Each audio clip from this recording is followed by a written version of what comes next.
doesn't know my face.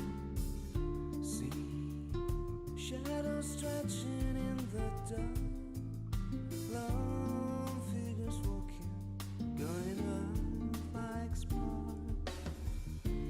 There, and I know a bunch of strangers looking for peace while the shadows linger. There's no voice but a silent whisper no one can hear, the cry of a drifter. So please, let's see the real face, let's see the seed line behind the mask of wine. Yes, so please, let's go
Hi, Jose. Welcome. Good morning.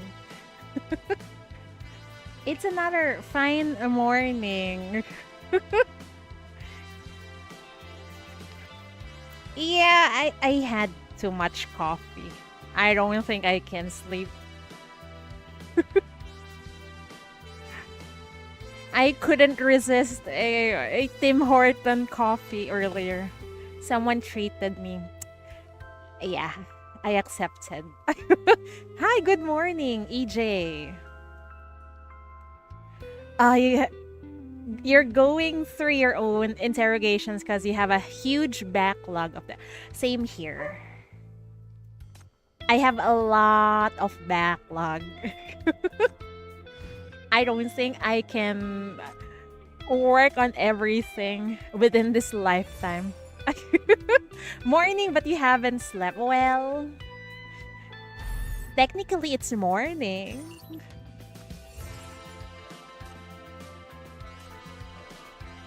There's a new mail. Ooh, they're giving away stickers and cubes. My friend, the stars whispers of shadows gathering above you. Your chi falters, your blood runs thin. Rest a while, turn back before the path darkens further. If you permit, I can take your pulse. Should lesser ailments linger, I will brew remedies to soothe them. Here are some odds and ends I gathered during my travels. Between prayers for spiritual merit, if they bring you comfort, it would lighten this heart. She's so nice. Thank you for the cubes and the sticker. Didn't they say that they would add voices to the S-rank sinners of the past? What I noticed is they add voices to the anniversary sinners. Or maybe the ones that are important in the main story. Those are Request their received. priorities. I wonder if it's due to server. I got an email earlier with a different sticker. Where is it? Is it here? Ah, here you go. The one that was sent by Bianca. And then I got this one when I logged in today. I mean, right now.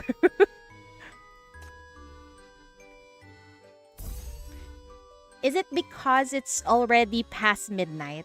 So they gave it away? Oh my god, there's a new ROTD. Hold on. I hope I don't forget to do this. Let me see. It's another badge. Okay. They would retroactively add voices. I think some have gotten voices like Donald.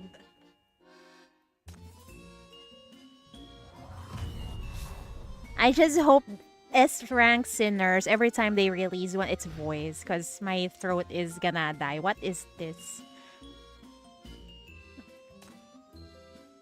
What's this? Glitter Mart? Huh. I will work on that next time. You don't do Oblivion Pit? That's where I get most of my maths. That's why leveling up characters is easy because of that game mode. Don't worry, I always refer to last core. If if last core doesn't release any guide, then it's up to me to figure it out.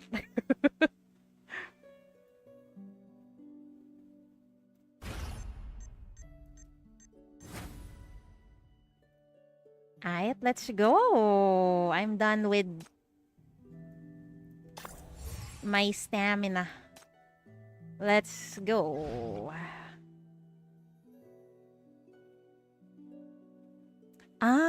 It's surprisingly hard. I think it's because you really need to know how crime brands work. To be honest, I don't really understand how exactly it works. I just follow last core. The new event. I tried weak spot for that. I couldn't get the last reward. Maybe I will refer, but I did get the everything that is necessary. I also use a weak spot team.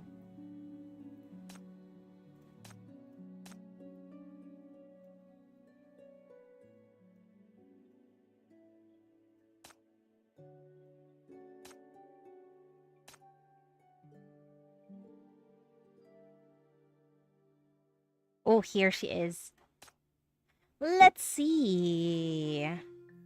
After the conclusion of the fate, as one of its primary organizers and a sinner, Yugu has voluntarily submitted to detention and shackle control in exchange for limited freedom within designated areas of the city. Oh, she she surrendered herself to the MBCC. However, given her dangerous nature, your superiors have ordered you to maintain strict surveillance and control over her. I wonder if we'll really be able to control her or she'll play with the chief once again. We'll see. Ah, that thing I haven't tried. Oh, okay. Yeah, I haven't tried that one out. Maybe one of these days. Once upon a spring eve, a book documenting all stories from the fate now kept by the MBCC. What is this? What is this? Storytelling session ticket? An admission ticket given to Chief by Yugu. Wow, we're specially get free tickets to her storytelling. Let's go. Ooh. Oh boy. How dangerous is this? Hello, Heathen, welcome. I am assuming this is Yugu. Okay. As wild geese herald spring's return, peace blossoms across the realm. A month has passed since the hazy fate in the days. Though secluded today, the place where the wisteria tree once flourished in the city's heart retains its mysteries.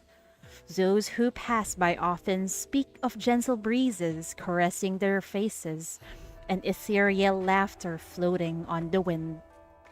It seems like there's a ghost in the wisteria tree. As for the participants of the hazy fate in the days, some were led for remedy, while others were guided to their fateful destination. You ask where their fateful destination is? Rows of fangs transformed into iron barriers, ensnaring souls in perpetual darkness. A crimson tongue coiled into thorn-laden tangles, binding them in an unfathomable abyss.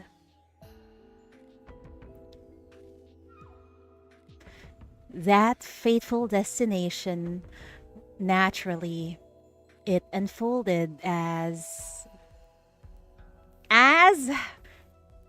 it's just the beginning and it's already a fucking cliffhanger. You rest your hand gently against the door. In the depths of night, a muffled voice drifts from the other side, like bedtime stories whispered in drowsy ears. Though the words are indistinct, you can hear the speaker's voice rising and falling with emotion. Her tone so vivid that you can almost see the changing expressions on her face. Wow. You notice interrogations are surprisingly quiet. Here in YouTube and Twitch. Yeah. That's normally the case, yes.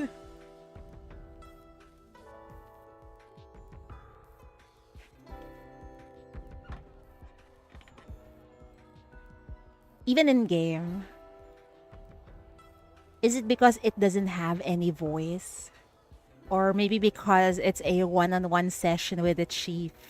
There's not much background music, especially on the older units, I think. The newer ones, I think they have BGMs. if I remember correctly. You need more voice interrogations. I know, right? Please don't ruin Chidori's voice anymore.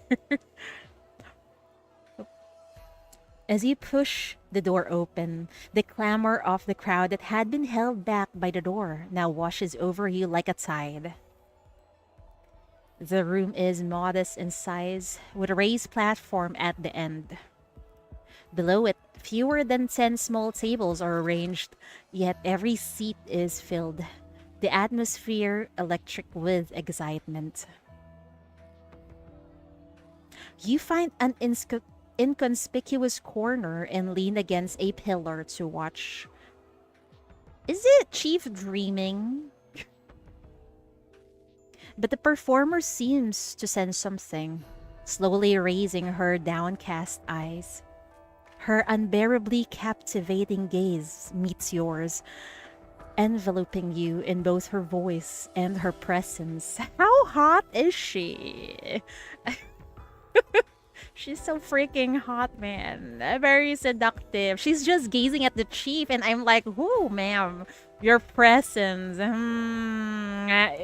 It's exuding a seductive hot lady." When catastrophe strikes, none shall escape unscathed. In these dark times, even heroes struggle to rise. The fierce tiger bears its blood-stained maw, but does it hunger to devour or desire to protect? And is this world truly in need of such a beast? Dear audience, what fate awaits beyond that shall be revealed when next we meet? The tale-teller's clapper strikes with a sharp crack. The audience falls silent for a brief moment before erupting into thunderous applause. You join in with a few nonchalant claps. Amidst the cheering crowd, you watch as Yugu rises, dons her veil, and takes a graceful bow before quietly retreating from the stage. She's so popular, man! She's too hot, need police and firemen. I know, right? I know Ying Ying is also hot, but there's something eerie and attractive about Yugu. Maybe somehow similar to Moore, I guess.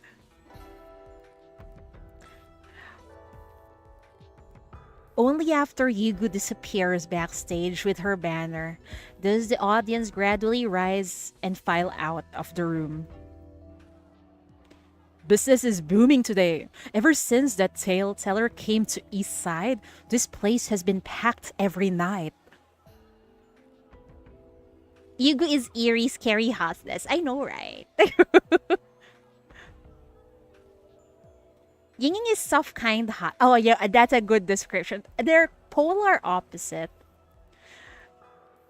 I think Yugu is much more intense. I'm liking her, man. Yeah, but what's she even saying with all that fancy talk? Did you understand any of it? Nope, not a word.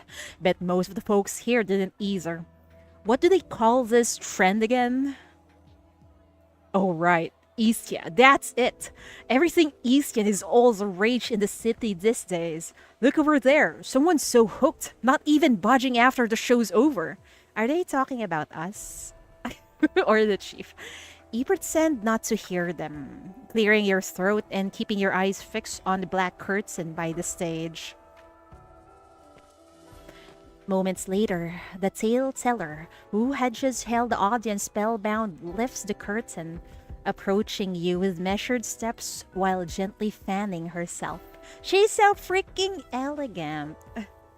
The story seems to have ended quite hastily today. A good tale teller knows when to leave their audience craving for more. That's what makes a story truly captivating. So, did you make a special trip just to hear my story? You shrug and say nothing. Did my humble performance today meet with your approval? Yugu moves to your side and walks with you toward the door. Her veil conceals the marking near her lips, leaving only her eyes visible as she gazes at you. Hmm. Is she seducing the chief? What's with all that intense look, man? Just as she did on stage. I picked up quite a few literary expressions from Istia during the fight the other day. The locals from this city might have missed your hint, but I caught it for sure. Hi, Joke. Welcome. MBCC is a tiger with a blood-stained maw. I see. You know that wasn't my intention at all.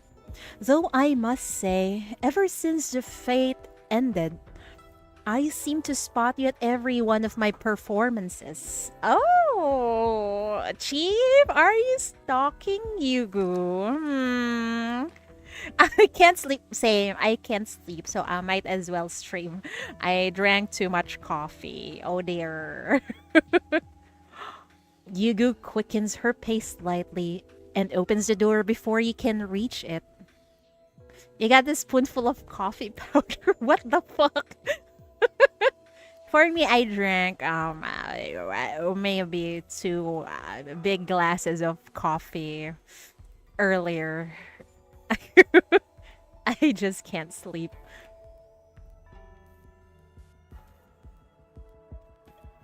After all, I was the one who asked MBCC to detain me. All for the sake of learning the city's stories, was I not? Outside the streets of East Side, Outside, the streets of East Side bustle with life. Inside, the Eastern trend lies dark and silent. For some reason, you can't shake the taste of conspiracy in the air. Conspiracy?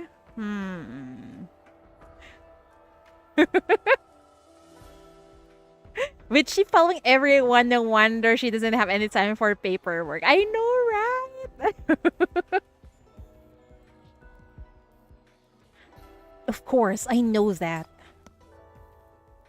You walk straight out through the door, offering a slight nod of appreciation. Since you're so eager to explore and learn the city's stories, why don't I show you around? It's a date! Oh? Have you truly grown so fond of my stories? Yugu deliberately draws out her words, a playful smile dancing on her lips behind her veil. Hmm. While you were deeply involved in the Fate incident, the higher ups are still pretty focused on keeping things smooth between this city and Istia. That's why they ended up easing up on your movements. However, in certain situations, you just need to have a supervisor present. You pull a pass from your folder and hand it to her, suggesting she think about where she'd like to visit. You just lay on the kitchen floor. Why on the kitchen floor? Lay on your couch or your bed. Yay, yata, one more day for Nikki anniversary. I'm excited.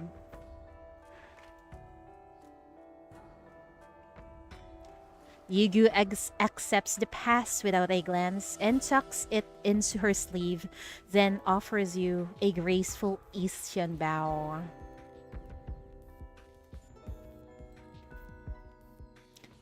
In every corner of the world, at every fleeting moment, countless tales unfold.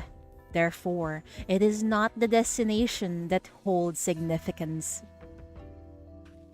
but who accompanies me in unraveling these tales. I wonder where they're gonna go in East Side. As the new year draws near, East Side embraces the prevailing Eastian trend, with numerous locations adorned in traditional Eastian style. It appears as if the city is completely undisturbed by the recent wisteria incident.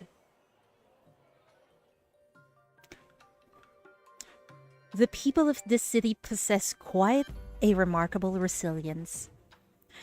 They trust us deeply despite the frequent unusual crises we encounter, which is why they can stay calm. Quite intriguing in its own right. Not a bad approach to weaving your own sail, I must say. Yugu observes your surroundings with keen fascination, occasionally sharing her thoughts with you. Though her eyes burn with passion, her movements remain gracefully composed. My, what was that? Next event we go to East. I can't wait. I hope so.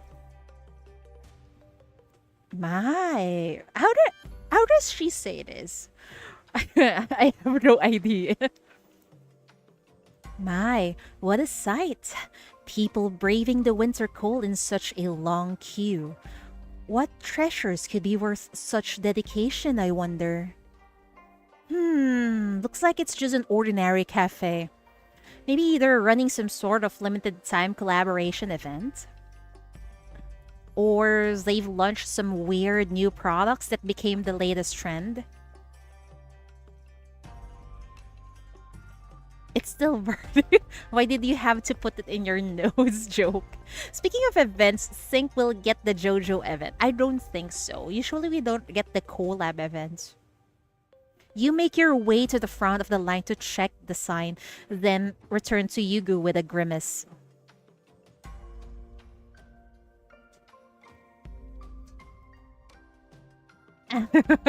you hope we get Darren's JoJo skin. Maybe they will release the skins, just not the event.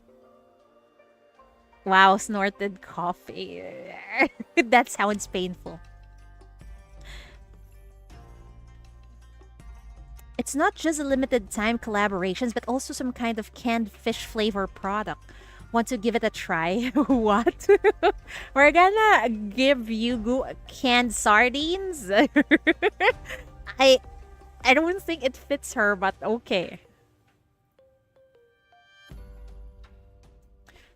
Well, since we're here, play along.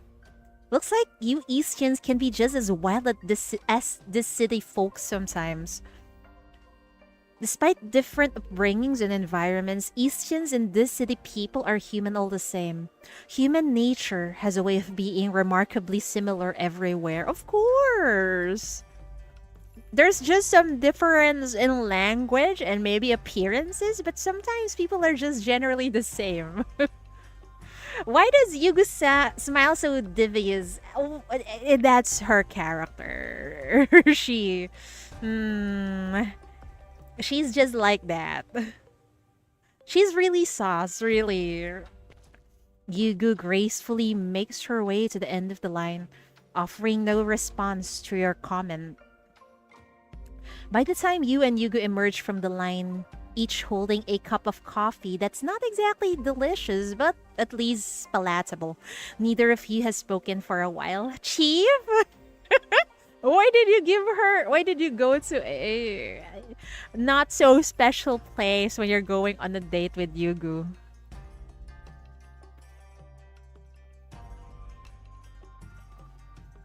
Could this truly be what the artist wanted? To have their name associated with such a flavor? And so the renowned artists could only watch helplessly as people splash the dark liquid across their cups, staining the delicately colored artwork beneath. What? What is happening here?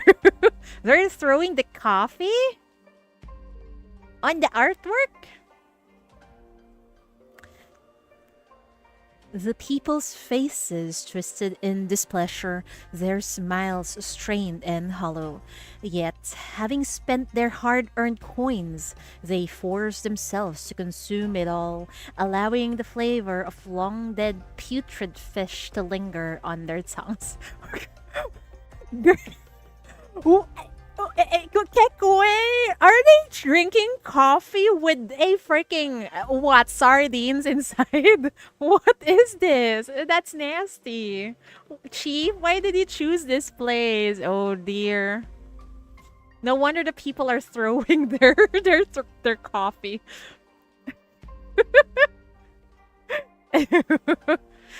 Sell the painting for 2 million. Yeah, they will say, oh, that is art. Worth, I don't know, so much this coins. What is this dialogue? I have no idea. Lastly, beholding the piles of defiled artworks abandoned by the wayside, one could only utter a single word of disgust. Whether it's the coffee, the canned goods, the artists, or the consumers, everyone meets a bitter end in this venture. Maybe we're high on Yugu's storytelling, that's what. I admire how you, the city people, so eagerly embrace your own path to destruction.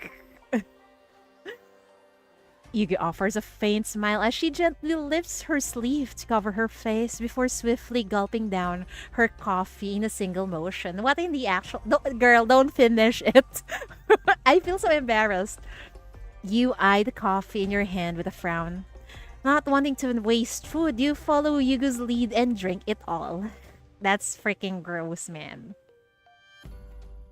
At least... At least this taste will probably stick in your memories longer than the artist's name. That's quite a unique experience in itself. She's from East, yeah, that's why. She speaks kind of formally. Cope Chief, I know, right? And you know, when people buy their coffee and hold it in their hand, that moment of joy is genuine. Are you for real? Are you sure? Yugu offers you a clean handkerchief. You accept it with a word of thanks. You always have such a novel way of perceiving the world. You could say the chief is very optimistic. Yeah, that's the right word, optimistic. Novel? I just say everyone sees things differently. Indeed, those are wise words. Even the same tale, when told through different eyes, will always yield a different effect. And you always guide the stories toward brighter paths. That's true. I just try to make things a little better when I can. I love that she. Yuga speaks like she's writing a poem because she's a storyteller. That's why she speaks like this. Thus, no matter how alike humans may be, different paths of growth will always lead to different stories. That's true. Because at the end of everything, people are just different.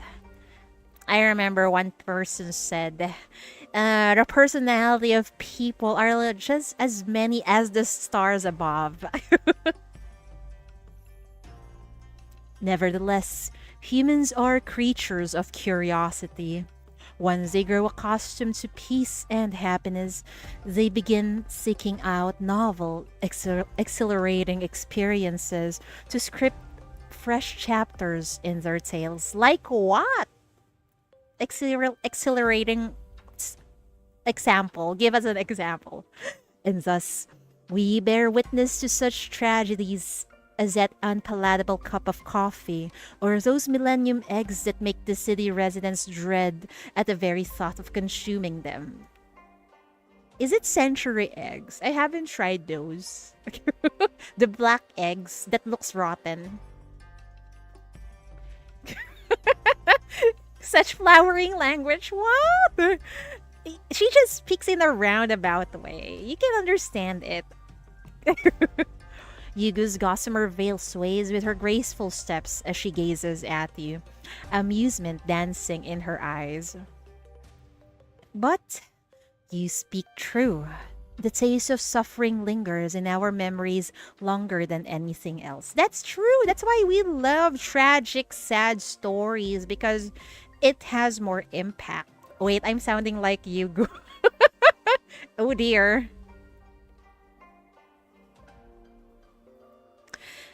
That may be right, but will those people truly feel the same way in the end? Let time work its magic. Yugu pauses briefly at your words, yet her smile only grows wider. I am. I too am curious to see what tale will unfold. And that is precisely why I came to this city.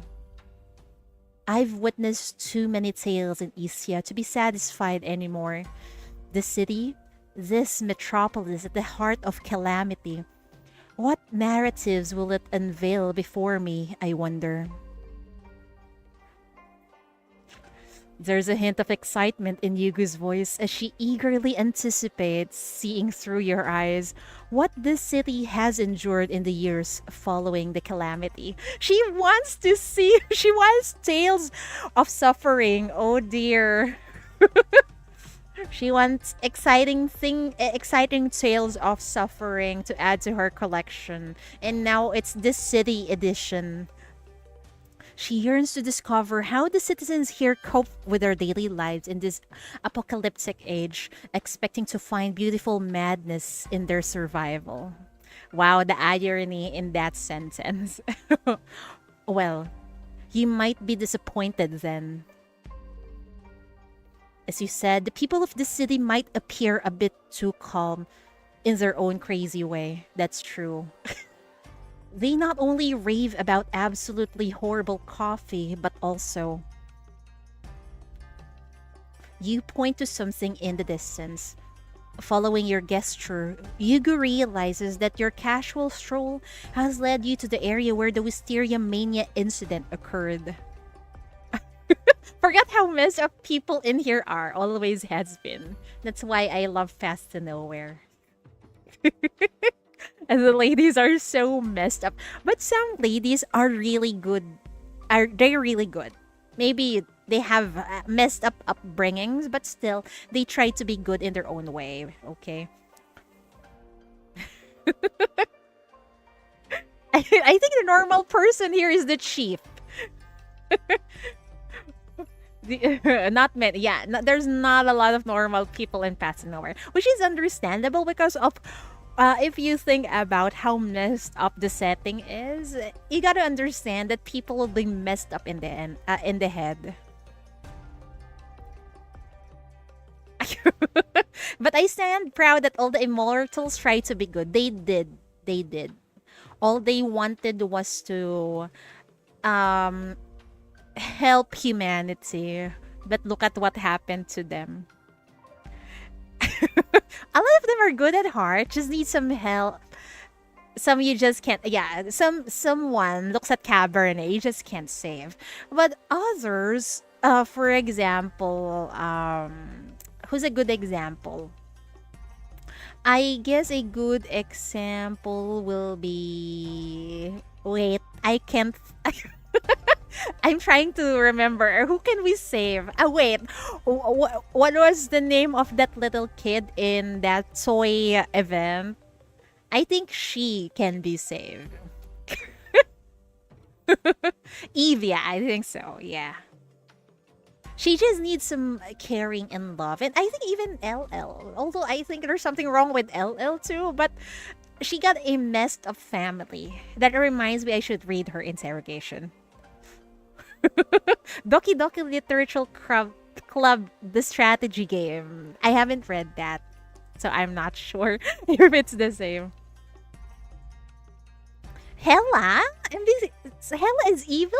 I think she's not evil. She's a good girl with a very she just had a horrible doesn't have a very good upbringing because she's an orphan, got experimented by horrible grown-ups. So she became like that. No wonder she became a very good daughter to the chief. Our daughter is a good girl. She just lack manners because she's been surrounded by bad people. But I think she's one of the sinners that we can change. She's a good girl with a metal pipe, exactly. Where were we? Surprisingly, a crowd has gathered around the area, still under cleanup operations. People are holding up their phones, taking selfies or photos for their friends amidst countless camera flashes lighting up the scene. People never change. Even in the post-apocalyptic world, and they know the place is still dangerous, they would still want to take a picture of the place.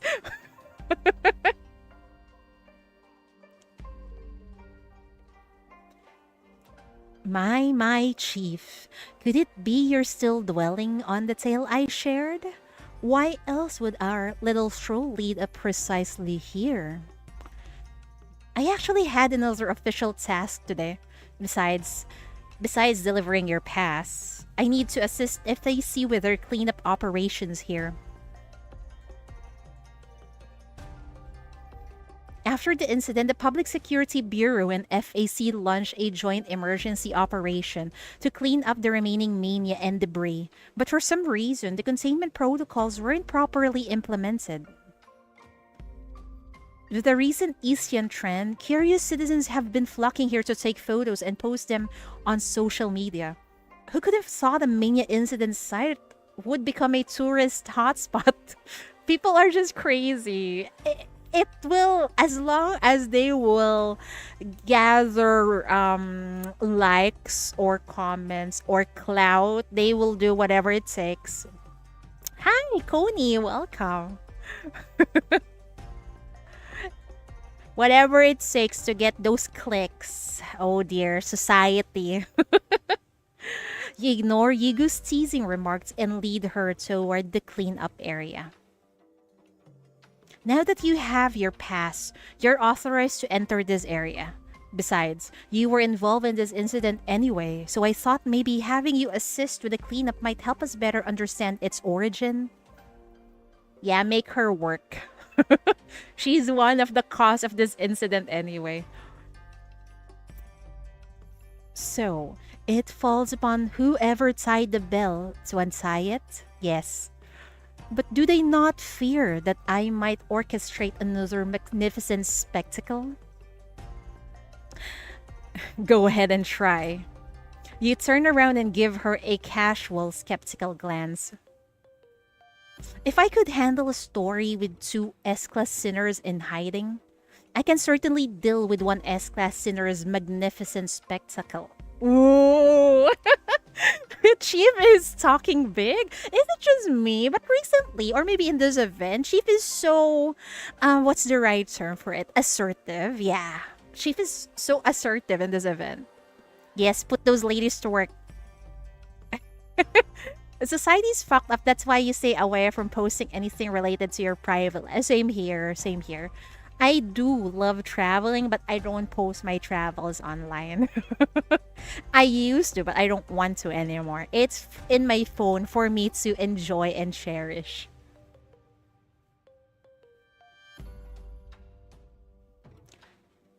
I was merely jesting. No need to take it seriously. I found it curious that a simple stroll warranted supervision. So this was your design all along. I see you're quite skilled at expectation management as well. It's been 2 years, of course. The chief's skills would have improved.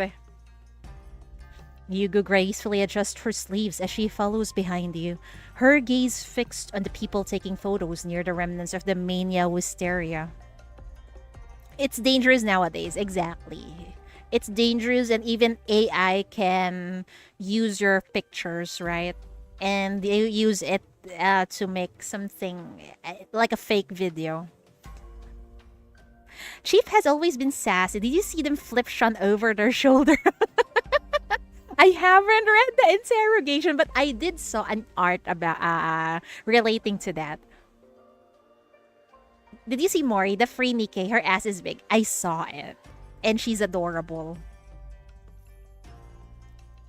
Perhaps due to her traditional Eastern attire, Yugu's presence creates quite a stir among the crowd. Wow, your outfit is so stylish. Did you dress up specially to take photos here? Oh dear, she's getting all the attention. Where did you get it? None of the shops in Eastside sell anything nearly as chic as yours. Wait a minute, are you Eastern? You have that elegant air about you, just like they show on TV. Really? Can I take a picture with you? Oh dear. What's with that smirk? Catching your glance, Yugu gracefully cups her hands in an Eastern greeting as she addresses the gathering crowd. She likes the fucking attention. Please, accompany me to that spot. The lighting there is exquisite. It shall make for a most splendid photograph. As Yugu leads the crowd away, you coordinate with the site supervisor while keeping an eye on her movements. You open the supervisor's report and find several anomalies documented within. Social media queen. I guess if you're a storyteller, you want other people's attention on you.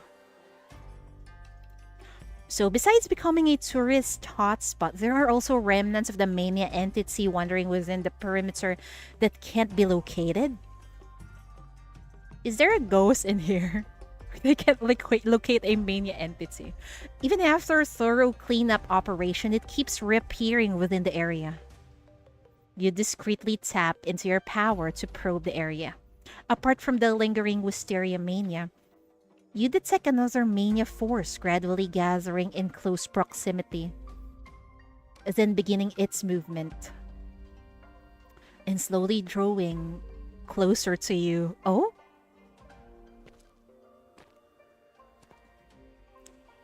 Chief, would you like to take a photo with me too? Yugu! The woman in traditional Eastern dress returns to your side with the photos, leaning in with a question. You redirect your gaze towards her and gesture at the report clutch in your hand. Is she the mania entity moving towards the chief? It's not Ying Ying. Once I've handled these matters, and there's still time, I suppose I wouldn't mind following the trend and taking a photo with you here. Truly? What if I told you taking a photo with me might reveal some rather unusual clues? You already tried this trick with the little wisp in your story. Are you going for an encore? Despite your words, you take the photo from Yugu's hand to examine it closely. In the center stands the woman with dignified poise, surrounded by several young people in vibrant clothing. And it's precisely because of this contrast that you notice something peculiar between Yugu and the others. At their feet, there's an unexplained circular white shape. What is this? It feels like there's a ghost. You know, those ghost photos? Noticing that you've spotted the anomaly, Yugu hands you another photo. A candid shot someone took of her approaching you. In this photo too, the same white shadow appears beside her feet. What is this? Got to go on a final today. Good luck! I wish you luck. What happened? Did it get cut off? Did I press something weird? After receiving an abnormal mania detection report from the Fate Site's cleanup team, you decide to carry out an on site investigation with Yugu. As you suspected, you discover residual mania contaminants that somehow slips through the initial purge. I think we didn't miss anything.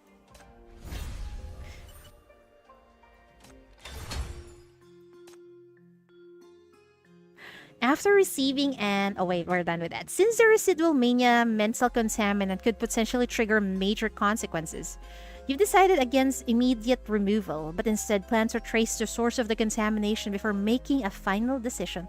Did I press something? Did I press skip? Hold on, folks. Let me just make sure.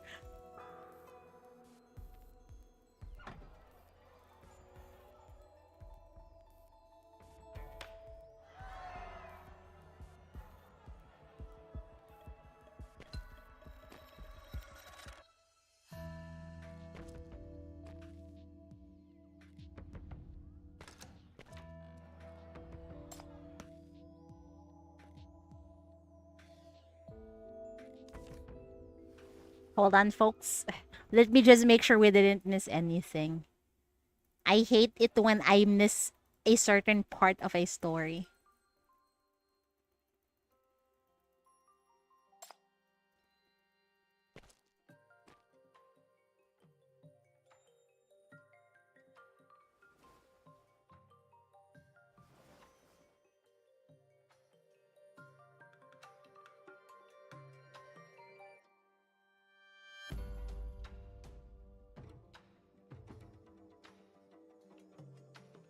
Okay.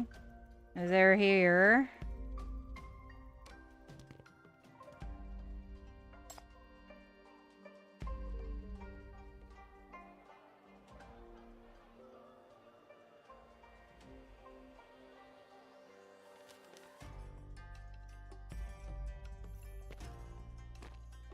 Okay, we're close.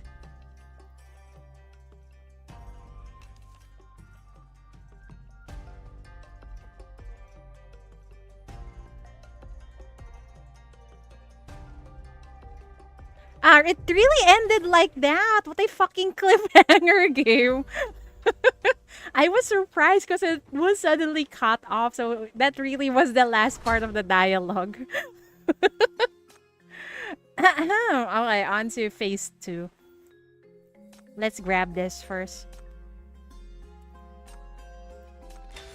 What is this? Photo. A Polaroid photo of Yugu with a white globe visible at her feet.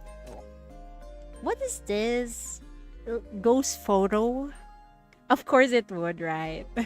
Since the residual mania mental contaminant could potentially trigger major consequences, you've decided against immediate removal, but instead plan to trace the source of the contamination before making a final decision. Turn your face slightly to the right. Like this. Alright, taking the shot now. We are merely confirming a detail with a swift snapshot. Why the solemnity? True enough, but there's nothing wrong with taking a nice photo. Let's make it a memento of today. Chief, you're becoming one of those BFs that take a picture of their girlfriends. That is on the day. I just hope Chief is capable of taking good pictures, because normally if I saw a trend in China where the BFs they are incapable of taking good photos. I just wish it will really look good, Chief. Come on. You return the camera to the young tourist and instruct the staff to escort her away and clear the area. Then, holding the photo, you give it a gentle shake. Under the sunlight, the image gradually comes into view. She took a photo of her feet, maybe. But why did the chief ask her to look on a certain direction, I wonder? Just as I thought, this one's no different. Indeed, right beside my right foot is that round white shape. Wait, did she really take a photo of her feet, Chief?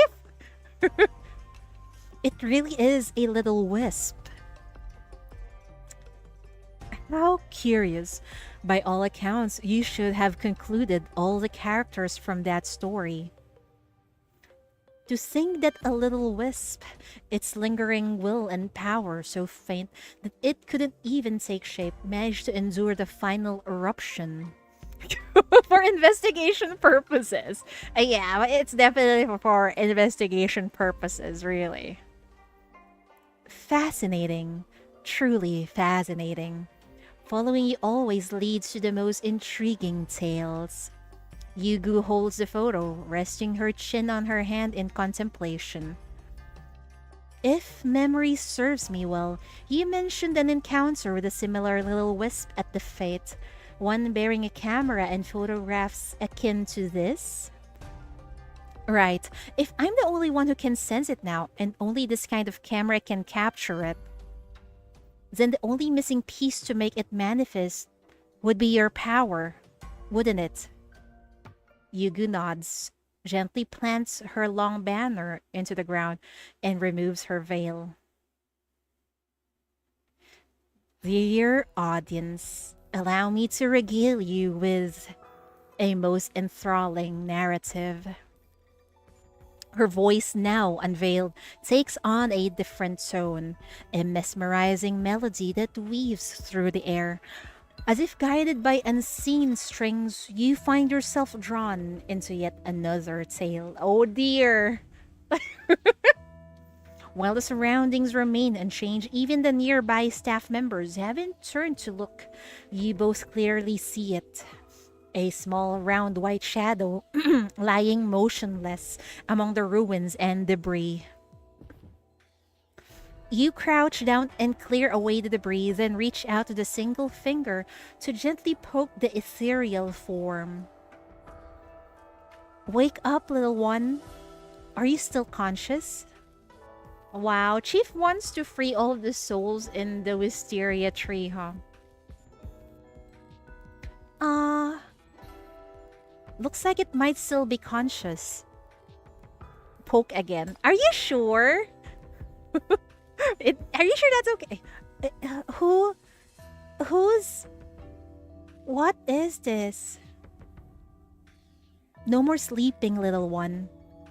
Wake up and see where you are. Where? But I was at home. Huh? If with the darkness of night, you might be able to see more clearly how the misty white shadow trembles in shock, but even without a visible expression, its surprise is palpable. I'm afraid this place isn't your home. Poor little one. What the fuck was that?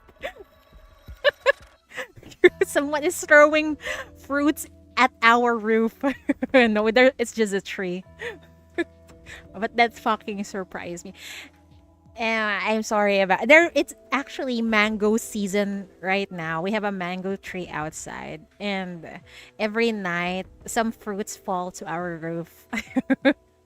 It's the wisteria. You can call our mango tree the wisteria.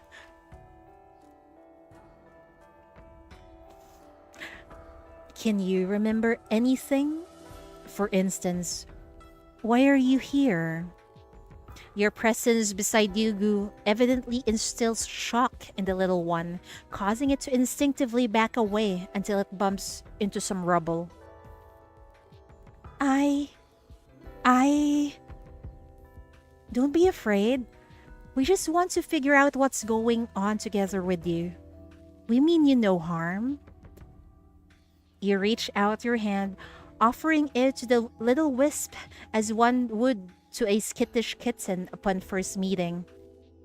Seeing this, Yugu kneels down and follows your example, extending her hand as well. Perhaps sensing the similar power emanating from both of you and Yugu, the little wisp finally stops flinching and begins to speak in halting words. I only remember. First, there was the smell of flowers, and then the sounds of someone reading, and lots of laughter. Then then there were yellow-orange lanterns, the moon, and after that, the little wisp rose agitated, circling in place and stirring up some dust around itself. Most wisps are born from intense lingering attachments. Though they lack physical form or power, they often retain quite a few fragments of their memories. Take it easy. Give yourself a moment to remember. As Yugu's soothing words reach the wisp, you perceive her gradual release of power. As a spiritual remnant born from mania and sustained by the same power, the little one eventually calms down and settles. For a mania, this looks so cute. After that, I walked for a long time. A very long time. I saw a fate and a huge tree with the same scent of flowers I smelled. But then there was a boom, a crash so loud and shaking ground. Fire. Everyone was crying, running. You and Yugu remain silent, listening as the little one rambles through its memories. It hurts so much, like I was breaking apart into 1,000 pieces. I floated around, trying to find somewhere safe. Right when I was almost gone, something came down from the sky and wrapped around me. It got all dark, but the hurting wasn't as bad as before. It must be Ying Ying's power. And then it was just now when you woke me up. You glance beside the little one and spot a fragment of fabric nestled beneath the debris. Despite being worn and torn, the material and hue seems familiar. It appears to be the coat you usually wear. What? Could it be from when I changed into that, whatever that mystical garment was? Wait, it existed in real life? I thought that happened in a dream. Maybe it's similar to what happened to the endless nightmare. Eternal nightmare, the vanilla part where something manifested also in real life aside from the dream. It appears that your benevolent spirit has influenced even your possessions, Chief. They too have embraced the art of offering refuge, mirroring your noble ways. Wow. Even the chief's clothes is so kind. Switch the topic. Perhaps that's not the only reason. As you mentioned, these beings are formed from lingering attachments. To survive that collapse, this one's desire must have been incredibly strong. Do you remember what you really do you remember what you were really attached to? You showing up here, could it be because of some unfinished business? It's really like a ghost.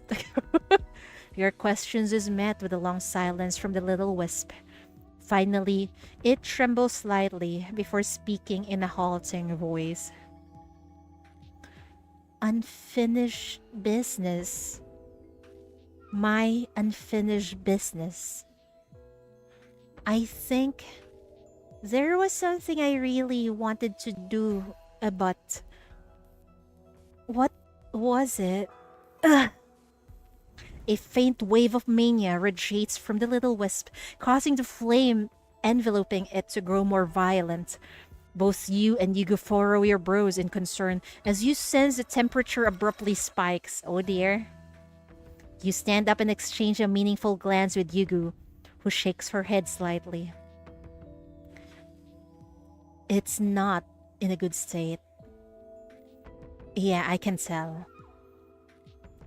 It was supposed to vanish with the illusion's collapse, yet through a curious turn of fate, it endured. However, it was exposed to an excess of mania in this course of events, causing disruptions in its memories. It's not just living in the illusion you created anymore. The situation has gotten a lot more complicated for it. I can see it starting to grow signs of instability, and I'm worried about what could happen next. Even if you incorporate it into your stories now, there's no telling how its influence might affect you, adding another layer of unpredictability. Seemingly oblivious to your words of worry, Yugu unfurls her fan with a flick of her wrist, partially concealing her face, her voice carrying a trace of delight. Delight for what? For the chief's concern? With you keeping such close watch over me, what mischief could I possibly get up to? Or perhaps, could it be that you are actually worried about me, Chief? Since you're under MBCC's custody, it's my duty to ensure your safety. As MBCC's chief, you wouldn't simply walk away from this situation, would you? Go ahead. Tell me how you would like me to cooperate. If I recall correctly, you mentioned that wisp are manifestations of obsession. Once we find a way to resolve that obsession, it'll naturally fade away. But given its current state, I think we got our work cut out for us. You take off your coat, turn around, and crouch down, gesturing for the little wisp to hop in. The little one seems to recognize your coat as the same item that fell from the sky to protect it before. After a slight hesitation, it bounces right in. You'll help me, right? Help me find out why I showed up here? You give the little wisp a gentle pat as your answer, then gestures toward Yugu beside you. You see this lady? She's got some amazing power. When she tells stories, she can make you see them come to life. So try your best to remember, piece together the elements of what happened, and tell us about it. We'll craft it into a story and see if it reveals the unfinished business that's keeping you here. How does that sound? Thank you. Thank you both, Mrs. Yugu gracefully waves her banner before planting it in the ground, then waits with composed patience for your signal. My, you certainly know how to commend others. Yet, as you have offered me refuge, I shall naturally comply with your desires. Whether they be wishes or regrets, they all stem from the same desire to find closure. In that case, all we need to do is figure out what binds it here and help it find its closure. Closure. With a soft sigh, Yugu slowly lifts her veil. A mystical mist begins to gather around her, her unique mania power manifesting to craft her a tale-teller sanctuary. I've got my eyes on you. No tricks up your sleeve now.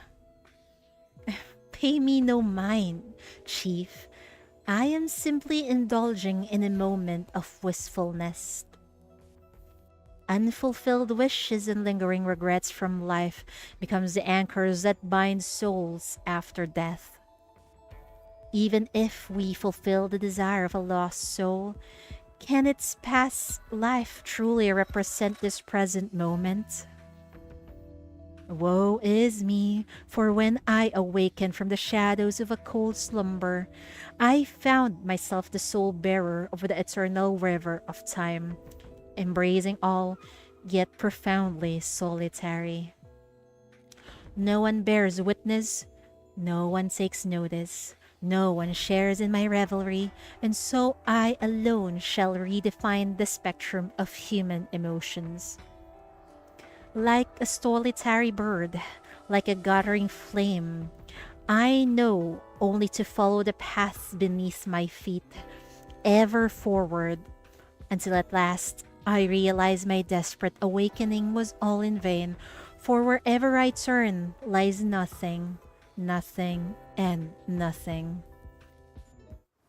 The mist darkens into storm clouds that bear down upon you, trapping you in their embrace.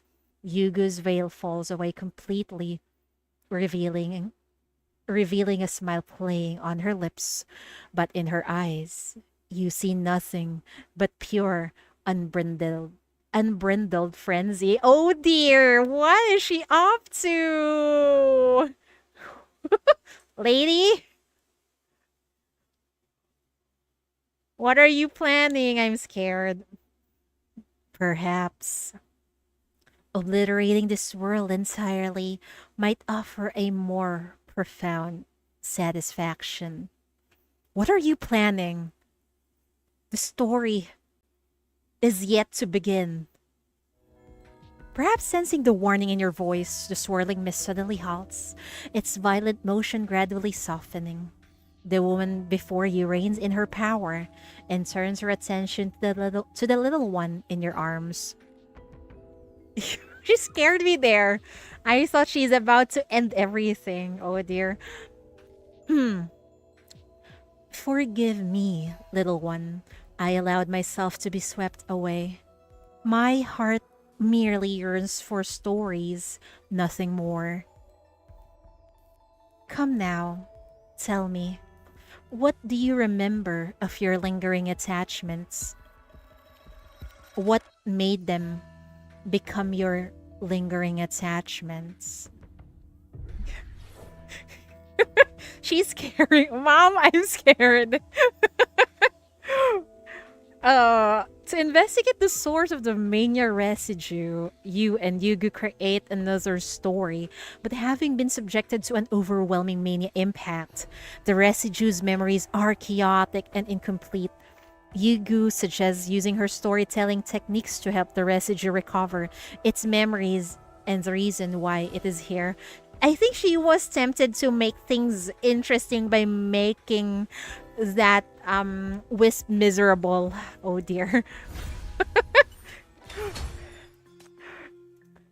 She's one scary woman. She's actually not doing much. She's just smiling and being so cryptic, and then being so a sussy, I guess. Hi, Abesh, welcome. Late night streaming. Well, I was drinking a lot. I drank a lot of coffee, so yes, late night stream.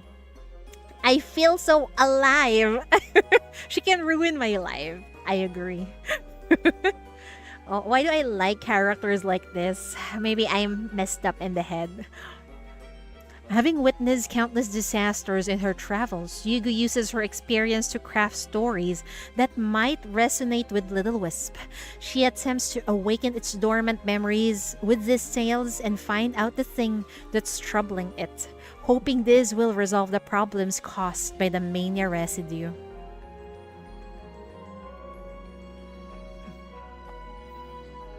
Introverts' peak performance hours are always past midnight. Yeah, I like late night streams. Aren't we all? You're right. Yeah, late night streams because everything is quiet. I'm the only one who's noisy here. And there's less woof woof in the background. What is this? Jade Tale-Teller's Clapper. It looks like a freaking box. A tale-teller's clapper that accompanies Yugu on her travels, adorned with a piece of smooth jade said to be a gift from her close family. Probably a heirloom. Doggo better. Yeah, they are better. No, no tranquilizing of doggos. They're better. They're doing great. They're lively. But now they're asleep. Hmm. In all the stories I have told, people's wishes and regrets always fall into the same motifs: birth, aging, illness, death, yearning for what they cannot have, pains of facing what they despise, and parting from what they cherish. Yugu reclines against the banner, her folding fan resting lightly against her cheek as she studies the little wisp with evident fascination. But you're a departed soul. Your attachment could not have risen from birth, aging, or illness. The little being in your arms, already rattled by Yugo's mania fluctuations, grows even more speechless under her scrutinizing gaze. Hey, don't scare the little one. You cradle it gently as you begin asking questions, hoping to eliminate some possibilities. Oh dear, were you murdered in your past life? I'm assuming it got killed by the perishing star, much like everybody else that were stuck here, I think. Were you a sinner when you were alive? That's a good question. Did you have someone you deeply love? Ooh, I like to know the tea in this. Do you have someone you deeply loved? A childhood sweetheart, love at first sight, or maybe a soulmate? Upon hearing these words, the little wisp tilts its form in confusion, clearly unfamiliar with such concepts. It's evident that it has never experienced anything of the sort. Bummer. I thought I thought her its backstory would be interesting. Um, were you a sinner when you were alive? Oh wait, what did they call sinners where you were from? I don't really understand that word, but I don't think that was the case. Wait, is it really murdered? Oh dear. Were you murdered in your past life?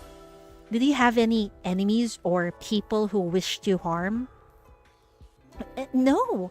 I I didn't have any. Everyone was always kind to me. As you struggle to formulate for your next question, Yugu suddenly breaks the silence. Is Nikki really giving 160 pulls on anniversary? Yeah, it's real. It's real. 160 pulls. How about this, little one? I shall narrate a tale, and all you must do is respond with a simple yes or no. Yugu gently caresses her tale teller's clapper, her gaze lowered in contemplation. You were drawn into the hazy fate in the days. Your lingering attachment must be connected to that fateful star of calamity. I have wandered through all of Istia, listening to myriad cries of sorrow and words of delusion beneath ill-fated stars. Surely I can piece together your unique tragedy. A sharp tap echoes through the air as Yugu strikes her tale-teller's clapper against the stone pavement. The sound cuts through your thoughts, drawing all attention to her presence. The world around you is shrouded in shifting shadows, but as Yugu's words flow forth, reality slowly takes on new forms. It's as if she's not merely changing the world around you, but drawing you into her tale entirely.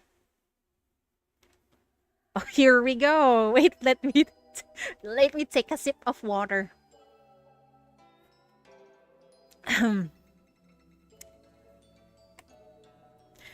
Lend your ears to this elegant verse as I weave a tale of a beloved maiden. What? Beloved maiden?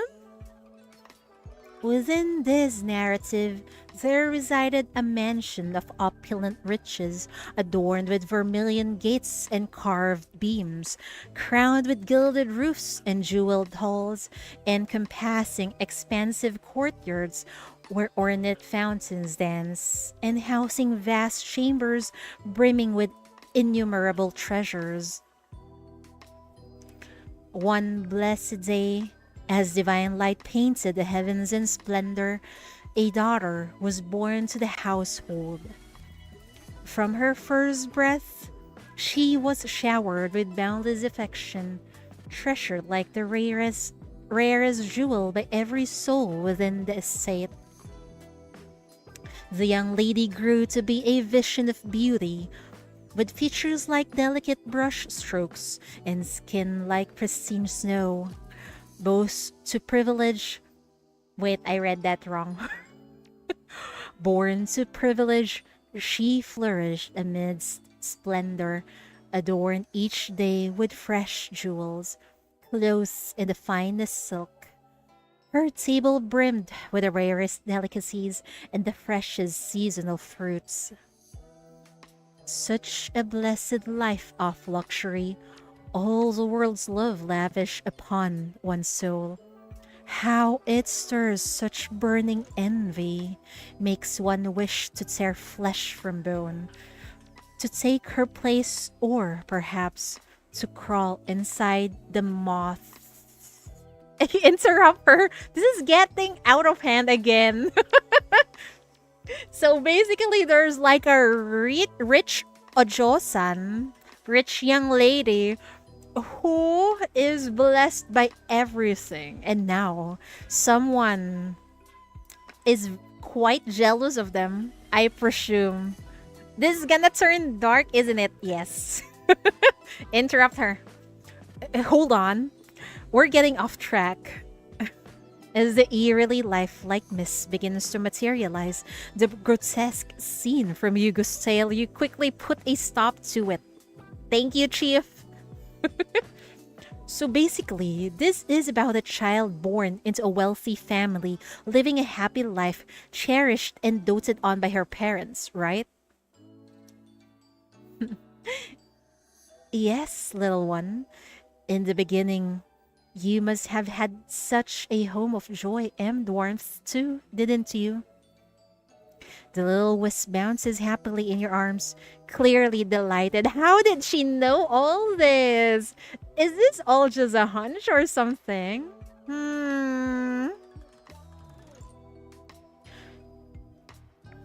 The little wisp bounces happily in your arms, clearly delighted.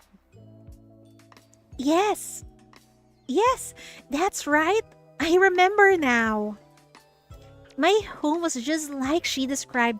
My mom and dad loved me so much.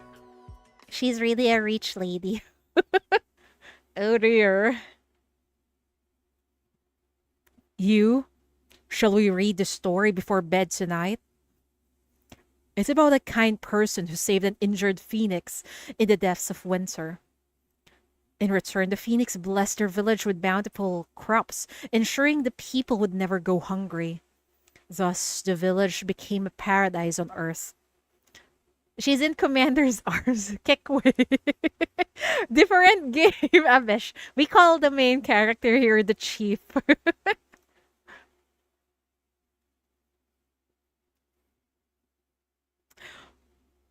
You're going to grow up to be just as You're going to grow up to be just as honest and kind, you.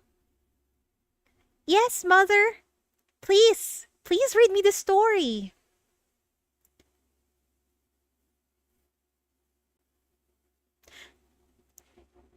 Very well. I shall make note of this clue. Yugu taps her folding fan against her tale-teller's clapper, and the sharp, clear sound draws your attention back to her.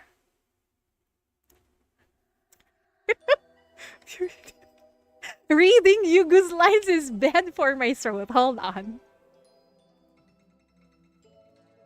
I am not used to this kind of speaking, so pardon me, okay? I'm trying my best. She sounds too formal. In this noble household, the loving couple lived in perfect harmony.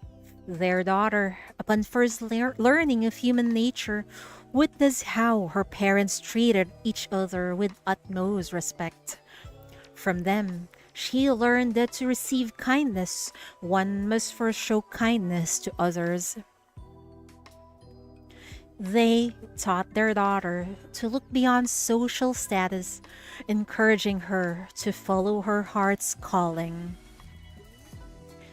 And so, the young lady made friends far and wide, regardless of their wealth or status. Each was a person of exceptional character and talent. They not only resonated with her passions, but also embraced her essence, occasionally steering her away from frivolity and at times listening attentively to her deepest musing. So she's a sheltered rich lady. You're telling me that. This game with a woman who knows how to tend to flowers. Yeah, same game. Her very being, it was agreed by all who knew her, infused their lives with. Wait, I'm confused. Her very being, it was agreed by all who knew her, infused their lives with immeasurable joy. So everyone who knew her are happy because of how she became. Is that it? The little wisp in your arms, moved by the tail, suddenly struggles free and rushes towards Yugu. You rub your eyes in disbelief as you watch the little wisp, under Yugu's power, slowly take on a human form. That's exactly right! My friend were wonderful to me too. We supported each other, encouraged each other. They were truly wonderful friends. Oh dear. To think that she's like a normal little girl, a sheltered lady, and then she died suddenly because of a calamity. Oh dear. Will she be able to move on and accept that she has already passed? I wonder. I just hope Yugo doesn't I just hope Yugo doesn't mess with the actual backstory of the little girl. I hope. Knowing her to make things interesting, she might actually change what happened at the end. Something sinister might happen. We'll see. Mother? Father? What does it really mean to be happy? I would love to know the answer to that question also. Let me think. Happiness is being loved by your parents, cherished by your friends, enjoying delicious food, and finding comfort in good books. All these things can bring happiness. What made you ask such a question, you? My friend said happiness is something that makes you tremble with joy, but I feel like I have never experienced that. It's probably because you're quite sheltered. So there's little excitement in your life, I think. Oh, sweetheart. That's because you're surrounded by happiness every day. You're just so used to feeling it. You're right. If one is too used to an emotion, they become somehow get numbed and get used to it. It's similar to when you take a medicine. If you take too much of a certain medicine, it also is not effective to you anymore.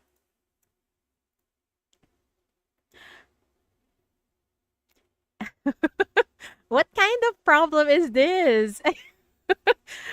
Too much happiness. The kid has too much happiness. Both positive and negative emotions, that's true. From what I've seen, could your lingering attachment be to these happy memories from when you were alive? So, to help you find peace, would you like to see your parents and friends one last time? The little wisp wavers uncertainly, its response lacking its previous conviction. I. I'm not really sure. If what you said was true, I should have remembered what I wanted right away. But take it easy, little one. Yugu gently caresses the little wisp, and her mesmerizing voice once again reaches your ears. Allow me to narrate the conclusion. Then, you may delve once more into your memories. Dark clouds roll in like an encroaching storm, and your hands instinctively clench. You know what kind of tale Yugu is about to unfold. I don't wanna know. I don't wanna know. I see a bad end. Oh dear me. And yet, I wait. I read that wrong. Let me drink some water again.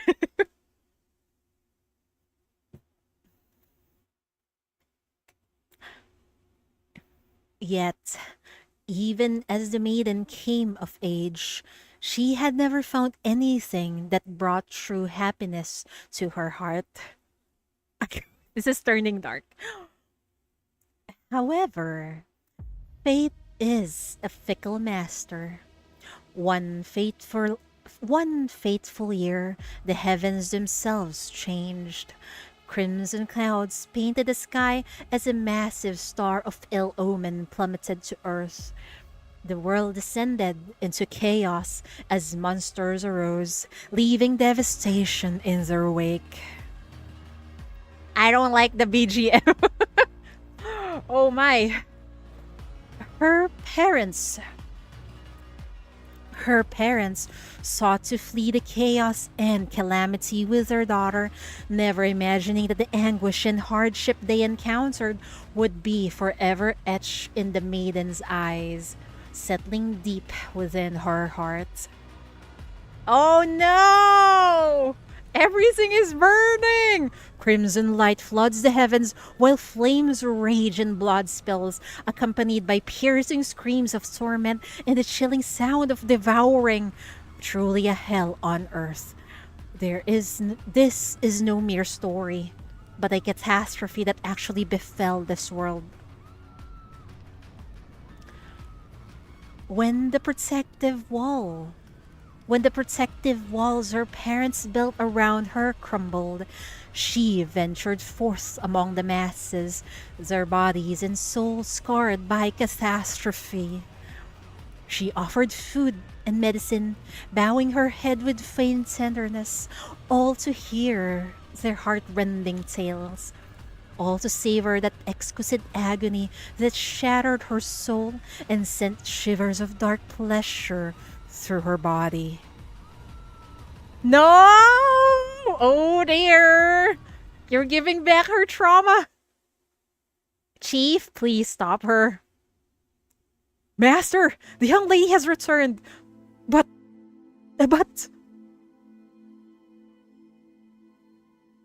You want to stay here? With these monsters? What nonsense are you talking about? You... Why is... Oh! It's you, actually, Yugu! Oh dear!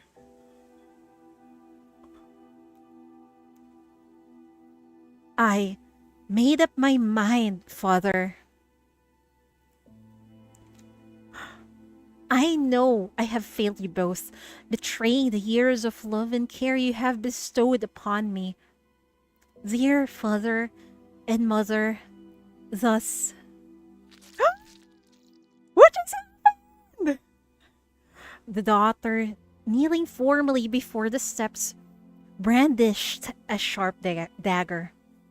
With a resolute hand, she sliced open her abdomen, extracted a piece of bone, and carved out a chunk of living flesh. Girl, what are you doing? Is this her backstory? Oh dear.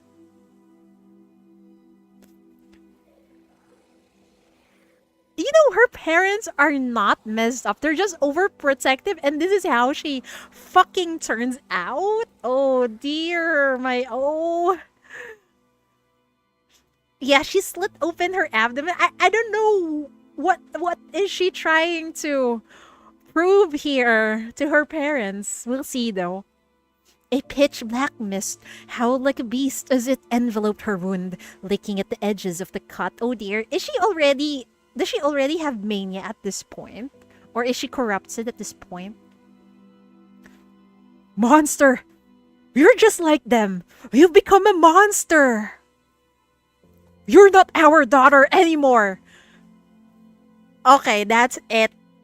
They are another fucked up parents. How dare you? That's your fucking daughter. Just because she has a power, she has mania, you're gonna disregard her now? Oh dear.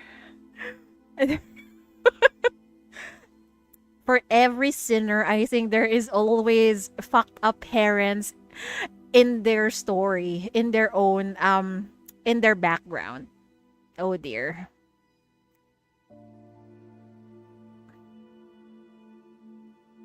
As I depart to pursue what I yearn for, I can no longer linger by your side to bring you joy as a dutiful child. My sin is truly unforgivable. And so, I offer my flesh and bone as my final. Go now. Have someone gather your belongings and valuables. I've always known you were bright and independent with your own beliefs different from ours. If this is what you wish, then go pursue your path.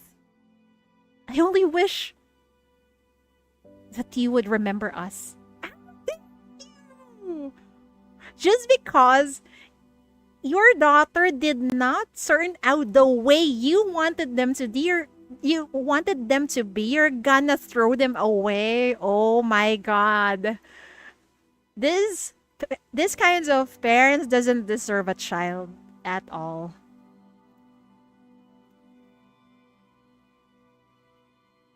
And the audacity, I wish she would remember her parents.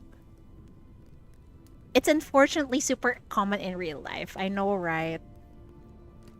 Yeah, bad parents really, they do raise fucked up children also. Most in real life criminals have had issues with their parents. You're right. No wonder we are dealing with sinners. And they're basically criminals here in this game. Oh dear. My lady, master and madam asked me to give this to you. After he left, they were despondent day after day. In the end, they couldn't withstand the misfortune brought by that ill-fated star. On their deathbed, they entrusted this to me. Ask me to deliver it if I ever found you. The household is no more now, my lady. I fulfilled my duty, and it's time for me to go. Inside the package left by the loyal servant, she found a blackened bone and a lustrous jade pendant. Under the crimson-stained sky, where countless cries merged into one, her body trembled amidst her tears. Fuck off, bot. Well, and there was a bot. Under the crimson-stained sky, where countless cries merged into one, her body trembled amidst her tears. Her limbs grew weak, and her heart felt as though it had been carved by knives. Yet, Amidst the devastation, she broke into laughter. This was it. The sensation she had sought for years. Her soul trembled with that indescribable bliss, and never had she felt more viscerally alive than in that moment of ultimate revelation. She was happy. She was happy that her parents died, and I think she is relishing with the sadness and emotion that she have not experienced, because it felt very, what's the right term for this, it felt very, I forgot the term, memorable for her, because she have never experienced such an emotion. Look what have you done to your daughter. She's fucked up. Oh dear. Some parents are absolute shit, man. You saw two good students, one your friend, one in the junior. They wouldn't have gotten into the best unis, but they did have a good career ahead of them, and they were hardworking. Then their parents mentally tortured the shit out of them for not being number one, and now their careers are fucked. Oh dear. A lot of those things happen. You know what? If you're a parent, just make your children be the emotional support to your children. Whatever their achievements, they need positive feedback. They need encouragement, really. She's trying to replace the emptiness with something else. Exactly. That's a very accurate sentence for Yugu. Oh dear. Let's read that again. That hits so fucking hard. Yet, amidst the devastation, she broke into laughter. This was it, the sensation she had sought for years. Her soul trembled with an indescribable bliss, and never had she felt more viscerally alive than in that moment of ultimate revelation. I am, indeed, a monster.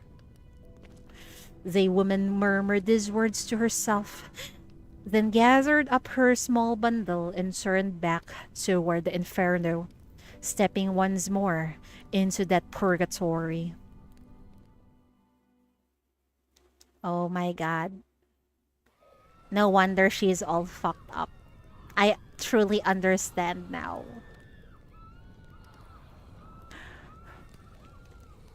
Even the most enduring bliss and delight are ephemeral instants, merely casting faint imprints upon the surface of recollection.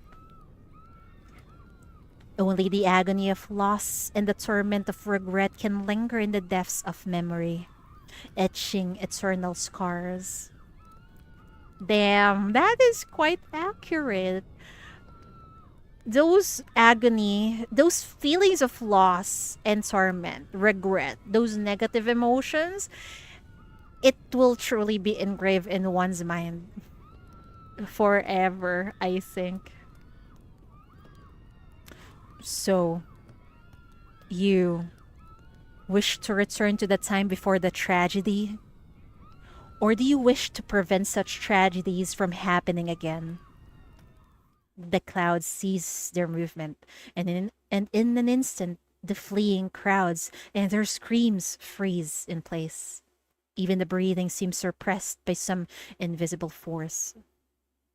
You feel your heartbeat accelerating as the shackles within your body begin to violently tremble, sending sharp pains through your nerves. Oh dear, is her Ming increasing? Is her corruption increasing? Oh.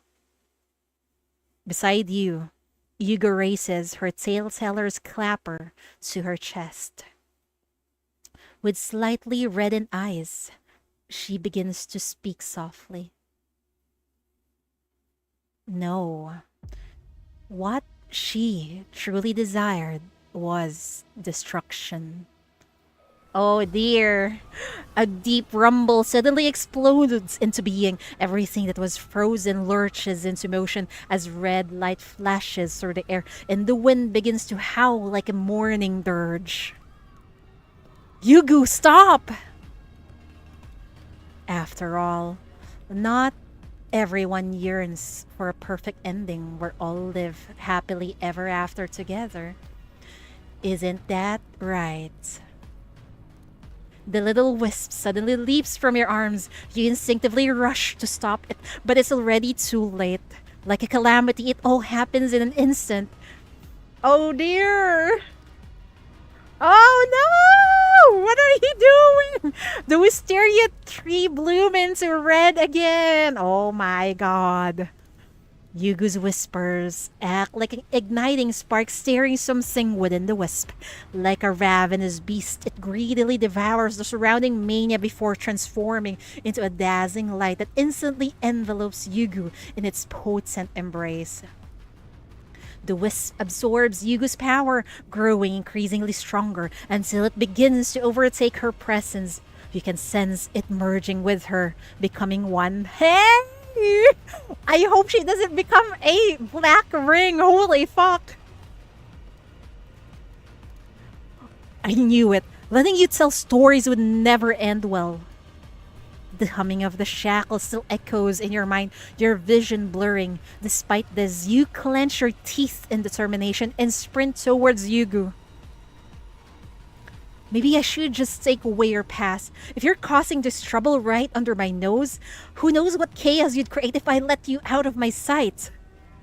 The fact the little wisp only appears within the range of Yugu's power has already led you to a subtle realization. It's targeting her power, or perhaps its very existence is tied to Yugu herself.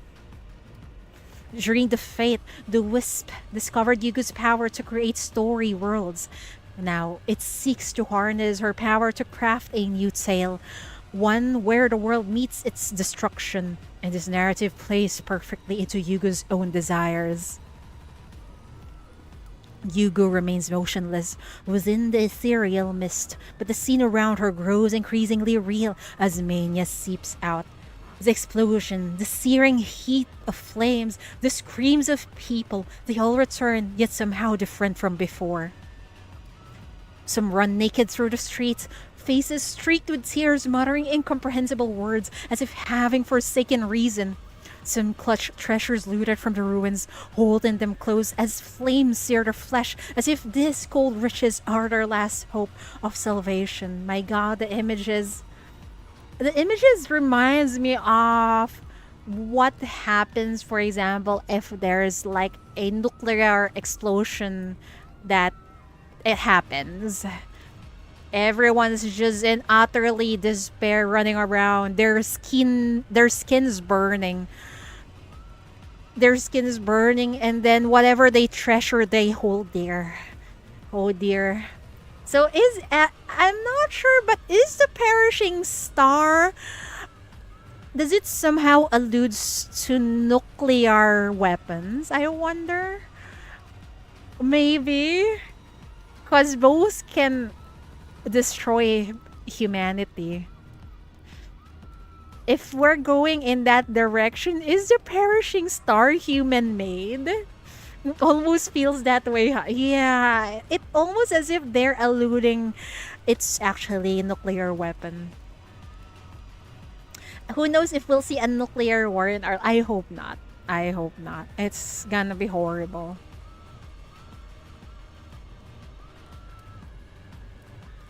Worse still, a group huddles together, their faces contorted and eyes wild with madness as they proclaim the coming apocalypse. This chaos becomes their stage to unleash humanity's most primal insanity.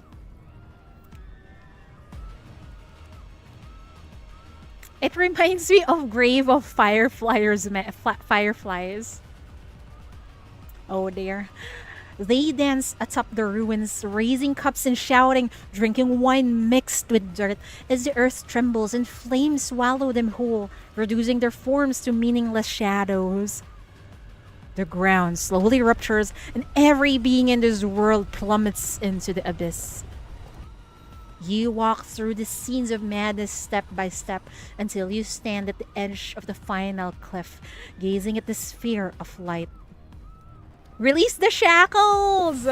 Red thorns of light swiftly coils around the luminous sphere, continuously compressing it inward. You sense the power's struggle. It refuses to submit, determined to spread this apocalypse further. You witness the wisp transform into a near transparent white figure, its limbs wrapped grotesquely around Yugu as it forces its fingers into her mouth, compelling her to continuously release her power. Oh my dear lord!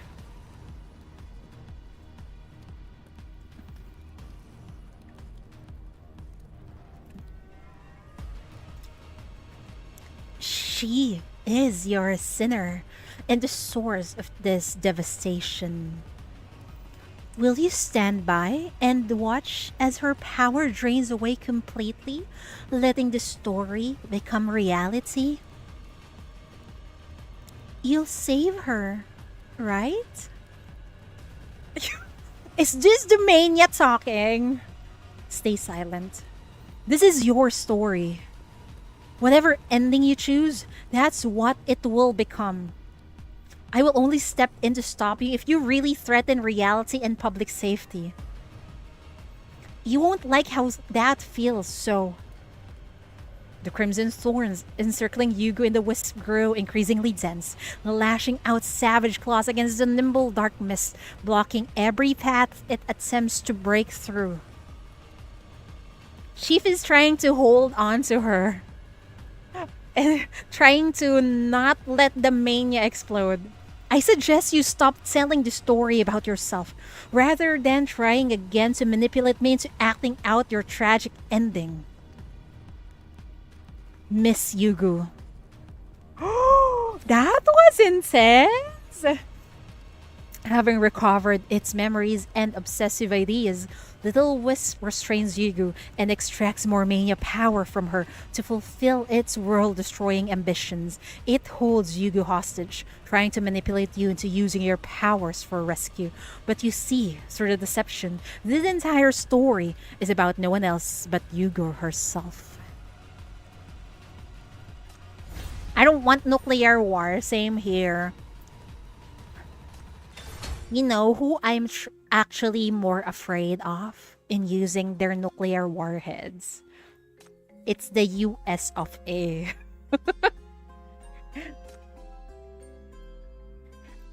They have been awfully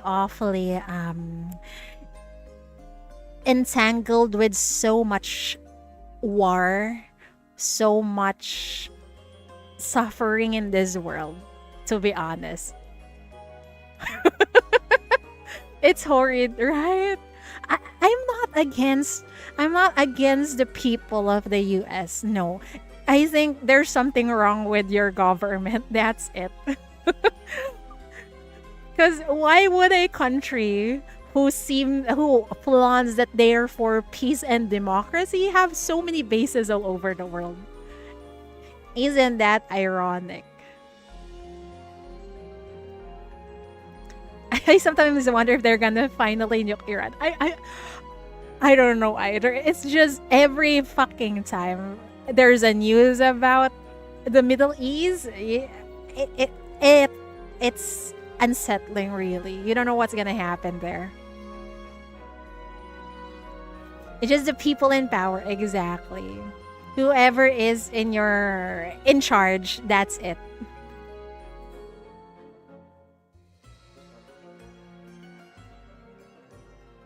Where were we? This is why I like playing Past the Nowhere. It you can totally relate to it.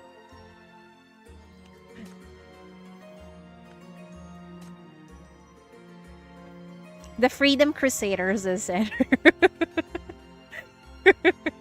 Yeah, I think basically it's similar to colonizers. You know, a brief history about the Philippines. We have been colonized by Spain first, and you know what they flaunted for? What they said they would spread? They would spread Christianity in the islands of the Philippines. But what they actually did is just, invade our country. in the guise of spreading Christianity.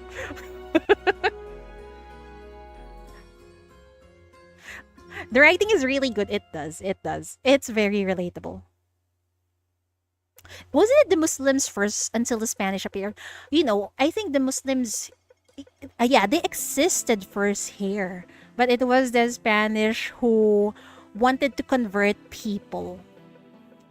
Because before them, we do have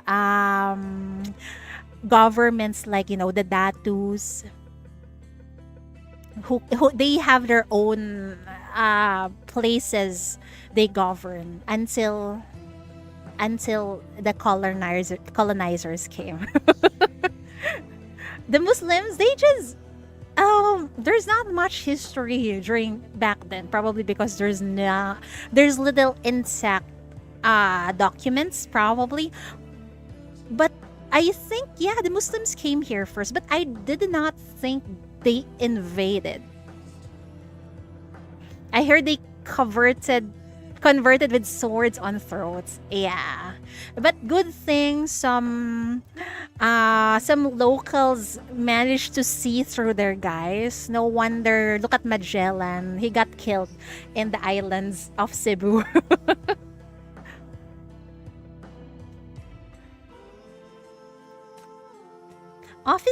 Brand new notebook. Office supplies distributed monthly by the MBCC. You can request more if you run out. Why is her evidence in notebook? Are we going to ask Yugu to write stories for us? Is she going to be a novelist? From the moment she steps into the interrogation room, Yugu has already activated her ability, weaving what she calls her own story. She attempts once again to pull Chief into her narrative, manipulating events towards a predetermined tragic ending to satisfy your obsession with witnessing the world's destruction. Their lands were lost to India. Yeah. And also the British colonizers.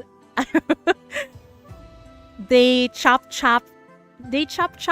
India into weird portions. They did not even research how to properly separate it.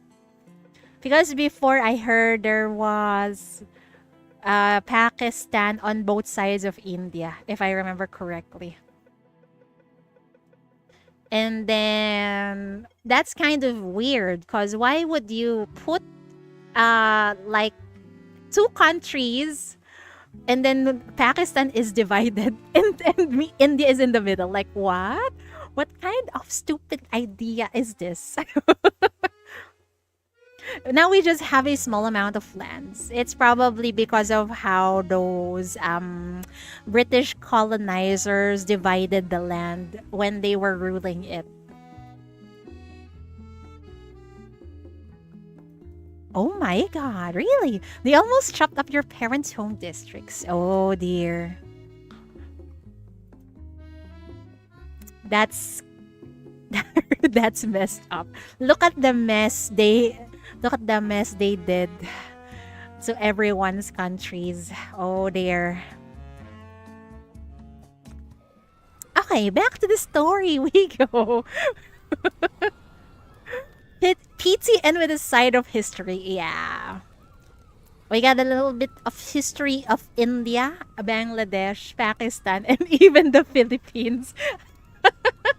Oh my, this is turning into a history lesson, and I'm not really a good teacher. Okay, let's go. Your eyes gradually adjust to the light as blurry patches of color slowly come into focus. The apocalyptic scene around you dissolves like a fading mirage, while the sounds of explosions, screams, and crackling flames retreat like an ebbing tide. Eh! Eh! Wait! Are we just... hold on. Everything that happened is just Yugu's storytelling and we're actually inside the interrogation room? What is real and what is not real? Is that your true backstory? Was it an illusion? I'm not sure. I'm confused. We'll see. We'll see. In this silent interrogation room, surrounded by iron gray walls, a single iron lamp casts its triangular beam across the table, illuminating both you and your subject, each drenched in sweat. What? Oh dear! Why are you both sweaty? What have you been doing inside the interrogation room? Oh my good lord. Huh? Was that too intense? Oh dear. I'm getting hold on. I'm getting sweaty too. Let's read that again, shall we? In the silent interrogation room, surrounded by iron gray walls, a single iron lamp casts its triangular beam across the table, illuminating both you and your subject, each drenched in sweat. Why the silence? This is making it more sus. I must say, it's quite something to feel this exhausted from your story, even when no one was actually coveting my chi. Are you sure you got exhausted because of the story? Not some physical exercise? Question mark. It is. How do you sound like you? Okay, let me drink some water. Drink water every time Yugu speaks. Let's go. What did she do to Chief? Well, that's up to our imaginations, I guess. But the way it's written is kind of sus. It is a story, after all. The most profound experience comes from complete immersion. How else could it feel so authentic? So authentic that it turned into a life or death situation. Oh no! Oh no. Let's get there. There's the Cheatery-gasm! Oh shit, I'm about to die. Oh shit, we're about to die. Live and dead situation. I see. You're chugging a lot. Maybe speak normally. I can't because the way Yugu, I mean the sentences on how Yugu speaks is like joke is right earlier. She speaks like she's reading poetry. I'm not used to that. So authentic that it turned into a life or death situation. Yugu leans back in her chair, tilts her head back, and lets out a soft laugh. Are you not entertained once again? I shall take that as a compliment. I stepped into your story the moment I entered this interrogation room, didn't I? It all started with that unfinished tale of yours, where you painted MBCC as a ferocious tiger. You knew from the beginning? Of course. You're such a great storyteller. When I came in, I couldn't help but wonder what story you'd come up with this time. For that, I'm willing to see where your narrative leads. And clearly, it leads into a bad ending. Yugu seems pleased with your response as if having received applause. Her eyebrow arches elegantly as a subtle smile plays across her lips. So trusting of me this time, are you? Yet you absolutely refuse to play your part in my script during the fate. I'm not following it this time either. And that's precisely why we meet here again. You pinch the bridge of your nose before reaching for the documents on the table, leafing through several pages. As it turned out, finding information about Yugu wasn't difficult. You had your contacts at the Eastern delegation conduct a thorough investigation. Maybe it's through the help of Durowo, maybe? A wandering tale teller known for her tales of tragedy and calamity, she is as famous as the spiritual myths that drift through the valleys of Istia. Though the information is fragmentary, you've managed to piece together enough for a dossier that would satisfy an interrogation. The wisp is you, right? Or should I say, the past you? The records match what you have learned. She came from the happiest of families, sheltered like a hothouse flower from all suffering. Yet when calamity struck and her family tried to flee, she chose to face it head on. A decision that led to the destruction of everything she held dear. Oh dear. Oh dear.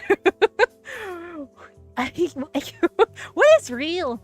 Did her parents really rejected her? Or was she the cause of her parents' death? Or was it both? No one understood why she made that choice. Even her parents were deeply bewildered, so they eventually let her go. Oh my god, there's truth to what she said earlier. I think it's both.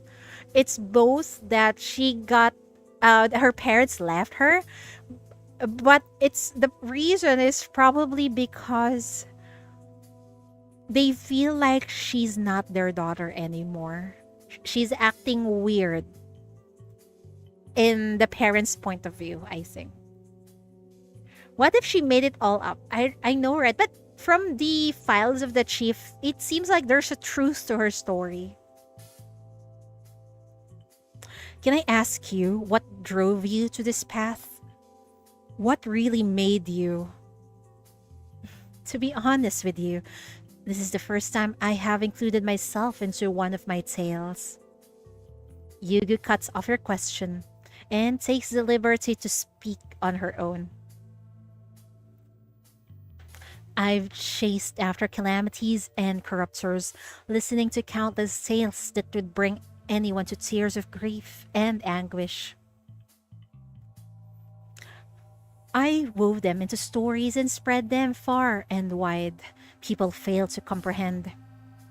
They see me as an ill omen, unable to fathom why I have chosen such a path. Why seek so many reasons, though? You just want to choose that tragic path? Just because you want to? Oh dear. I think she because of the excitement, or maybe, yeah, like we said, the feelings because of her actions, she gets high with that. Oh dear. It's simply because what makes my soul shatter and my body tremble isn't happiness, nor is it the so-called love, but rather the tragedy that erupts when both are destroyed. Oh my god, she's fucked up. Yugu's shoulders quiver slightly, as if savoring the tragic ending of the story woven from her memories. In these chaotic times, I once lived a false life, treating happiness as commonplace and mistaking my sheltered paradise for the whole world. All thanks to my family's wealth and influence. Yet, in this vast world beyond wounds, flesh, and tears, these are the essence of reality.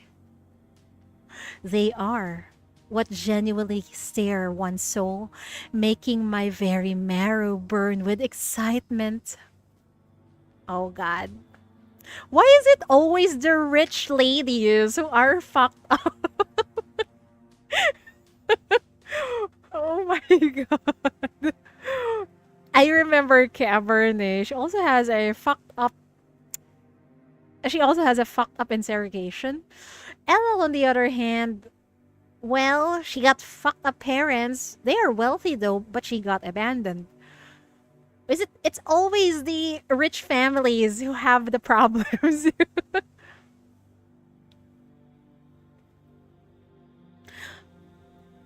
My heart aches and pulsates with exquisite agony. This this is what elevates a tale to true sublimity, deserving to be preserved and recounted for generations to come. The supposed happy endings and joyful plays are mere fleeting illusions of peace, fading with time. It is when the most exquisite things are shattered and obliterated, with the agony lived through and engraved in memory. It is only then that people will recall the taste of blood on their tongues, like a sweet kiss of a blade. Yugi is lost in ecstasy. And the mania in the interrogation room seems to resonate with her emotions, threatening to manifest another story. Hey, hey, hey, stop! We don't want to get caught up in another tale. Release the shackles! Crimson thorns flash through the air as you suppress Yugo's growing agitation. This is similar to Cavern. In Cabernet, in Cabernet's interrogation, our personality, she likes tasting people's souls. But for Yugu, she likes, how should I say this? She relishes on other people's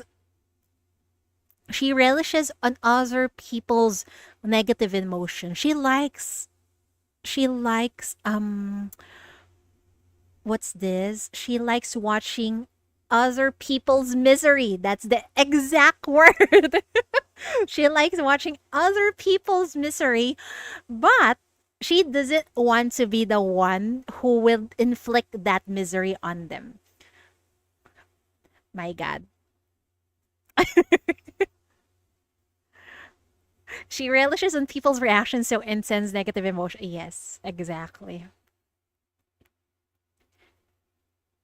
Though visibly displeased, the subject in the interrogation chair straightens her posture and continues to comply with your investigation.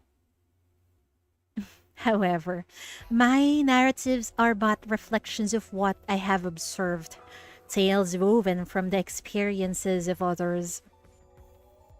It can never truly capture that deep personal agony. What do you want? It's still based from other people, but still. What do you want? Does she want to see that negative, that misery right in front of her eyes? Is that what she means by this? So that's why you wrote yourself into a story to experience your own tragedy? But you also wrote me into it. You should have known since the fate that I would never stand idly by in the face of suffering. She's next level of S. I like her. I like her a lot. You know how I love sassy, hot, questionable women like her. Her character has so much depth. We all do. Maybe I just have fucked up taste. Maybe. Indeed, akin to all, you two harbor a fondness for happy endings. Despite recognizing the individual before you is distinct, a soul drawn to tragedy embraces chaos and craves the world's demise, you would extend a hand to rescue me. Yeah, the chief would try to. She would definitely try to hold out a helping hand, but if you are not going to try to help yourself, We can't do anything for you. The more miserable they are, the more we are drawn. Do I need help? I think so. We need help. We need help. These characters are so freaking interesting. Hmm. Just like a saint. What's with that smirk? Oh dear. Her sudden frankness leaves you at a loss for words. Watching your expression, Yugu purses her lips, barely containing her obvious delight. The chief must have been squirming in her seat. And she's enjoying this. Oh my. When I save someone, I don't judge them based on who they are. Your stories are too dangerous. As your appointed supervisor in custody, it's my duty to prevent things from escalating further. Oh? Why is she removing her veil? Yugo raises her hand slightly and draws her veil halfway down. No surge of mania emanates from the surroundings, signaling to you what this gesture stands for. No storytelling tricks, no imagined scenarios. What follows will be her true words, her genuine thoughts, expressed in their most direct form. That is why I chose to weave you into my tales. You have experienced and witnessed countless tragedies. Though you know the path ahead is fraught with hardship, you still strive to grasp what little hope remains in this world, yearning for its survival. That's so why we all love the chief, because she would always try to find a happy ending despite any desperate situations. I wonder, how far would you go to fulfill that desire? If one day you were to lose your life in this pursuit, what tragic fate would befall this world? That's interesting. See, I messed up in the head. If Chief suddenly turns into the dark side, I will find that interesting. And now suddenly I'm like Yugu. Fuck me. Around you, a plethora of stories could unfold, and almost every one of them leads to the tragic endings I so adore. Yugu gazes at you as if you were her favorite character come to life. Oh, torn between preserving your essence and yielding to her urge to mold you into someone who would perfectly satisfy her desires. Oh my good lord, she's one manipulative bitch. Oh dear. No veil, yeah, no veil. She removed her veil. Is she slowly removing her clothes? Oh my good lord. She's fully bearing herself to the chief. Oh my. Throughout my extensive journeys, I have encountered numerous individuals like you. Honorable souls embodying true humanity. Yet, when it comes to someone who could genuinely embrace me and forge such a deep bond with me, you emerge as the only one. Oh my. Is that a proposal? The last words are spoken with tender intimacy, yet they send a cold shiver down your spine. You recall her earlier story and realize that more than the MBCC she painted, she herself is like a tiger, lurking in the shadows, baring its fangs, viewing you as dying prey awaiting consumption. I'm scared, but I like her. My emotions are all over the place once again. Yet, you willingly choose to be this tiger's feast. You fidget with your pen cap, clicking it open and shut. The sound echoes through the interrogation room. She's enjoying your what's this? Nervousness, Chief. Like many others, I really dislike feeling tired. I struggle with tough times and I absolutely love vacations. The poor Chief. She needs a break. She needs a vacation for reals. It's just that It's just that I accepted these powers bestowed upon me by someone unknown. These powers came at a price. Countless lives paved this path with their flesh and blood, and I have already started walking down it.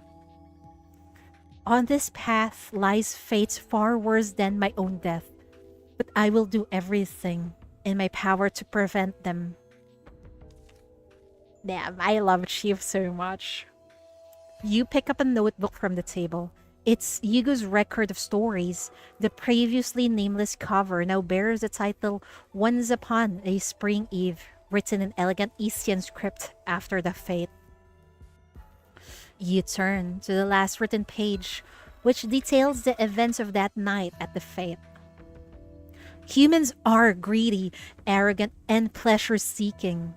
As you said, once they grow accustomed to happiness, they descend into maddened despairs when disaster strikes. That is so freaking true. But you still underestimate humanity. You underestimate their pursuit of happiness. Some are stubborn enough to attempt reversing time itself, while others willingly give their lives for their cause.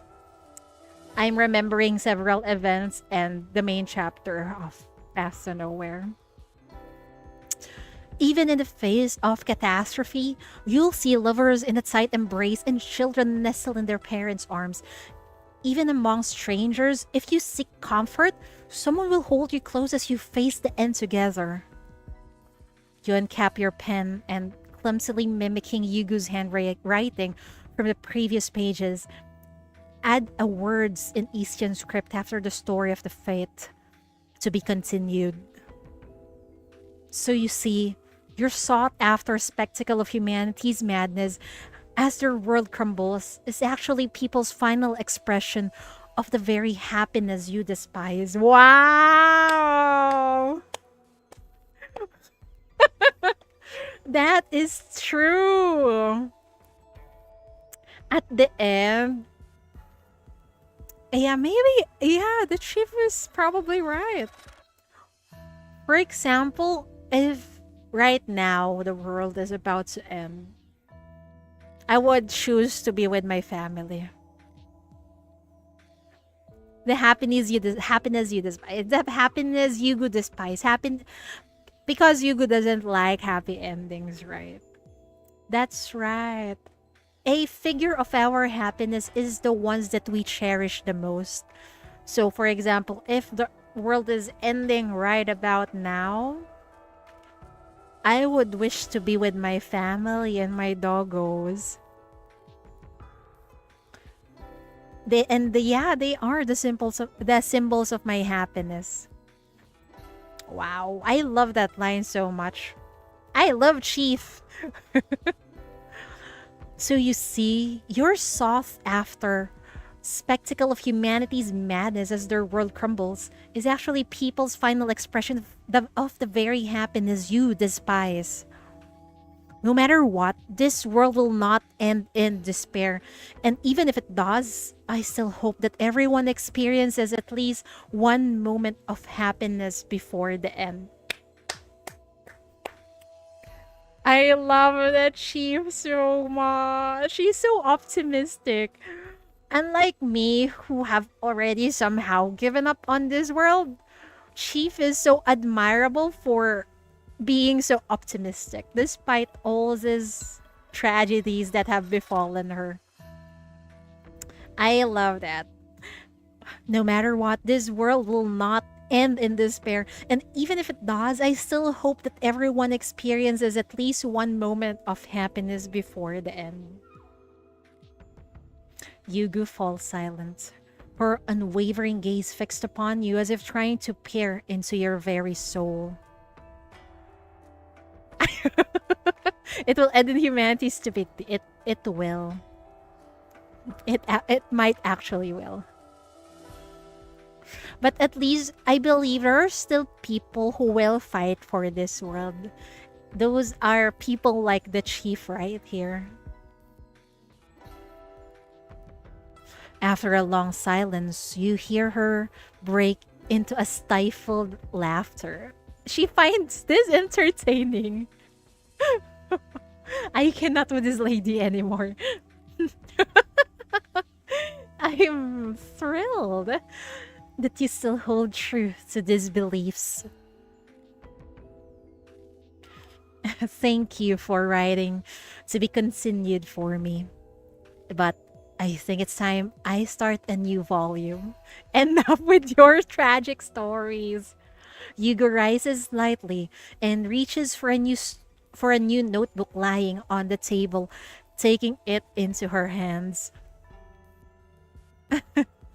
I know full well that if destruction were to befall this world, you would pour every ounce of your strength into saving it. You possess a natural inclination to rescue others. With you in existence, this world will forever hold a promise of revival. Yugu gazes at you as emotion-laden words flow from her lips, stirring the mania and weaving your powers together. That's kinda sexy. The perfect shall shatter and happiness shall fade. Yet you and those like you never cease gathering fragments of hope. Your existence will lead all my tales down different paths. And perhaps because of you, I too shall find my place within these narratives. I just hope you finally be happy with other people's happiness, you know. Not just their tragedies. Yugo gently channels her power, letting it caress your hands and back like a gossamer touch, as if giving you an ethereal embrace across the void. Oh my good lord. What does that even mean? Are you already attached to the chief? So her stories are different depending on who she's telling them to. Possibly, yes. Your future is inscribed with countless tribulations, nearly equivalent to living through the end of the world. Holy fuck. But until that time comes, please allow me to remain by your side. I accept your restraints on me and await your command. For your prosperous reign, I shall fulfill any requests you make of me. For now, she's gonna yield because I bet she's gonna find entertaining stories while she's with the chief. This line can be taken out of context. Always has been. Even if it means bringing your vision of a beautiful world to life. Yet, I shall persist in waiting, observing for the final chapter to unfold. For I am, above all, a teller of tales. And I do love a perfect tragedy. What matters to me is never the ending, but rather every moment along the way. I love how every time Yugu says something, Chief is very quick to have a quip. No, what's the right term? She has a right word that come at what's my mind is muffled right. What I mean is Chief is every time Yugu says something negative, Chief is has the word to oppose it. Living Leaving each moment with a clear conscience one after another, I believe that will lead me to a worthy ending. I love the Chief. She exudes so much female lead aura. And even if I don't succeed, that's fine too. If the doom is destined, I'll make sure I'm the last one standing. Whatever comes after that, well, who cares? Chief's so badass. Chief's so badass. Can I read those lines? It's so fucking good. What matters to me is never the ending, but rather every moment along the way. Living each moment with clear conscience one after another. I believe that will lead me to a worthy ending. And even if I don't succeed, that's fine too. If the doom is destined, I'll make sure I'm the last one standing. Whatever comes after that, well, who cares? Chief is so simple. I know, right? Chief, I love you so much. I have a big crush on Chief, man.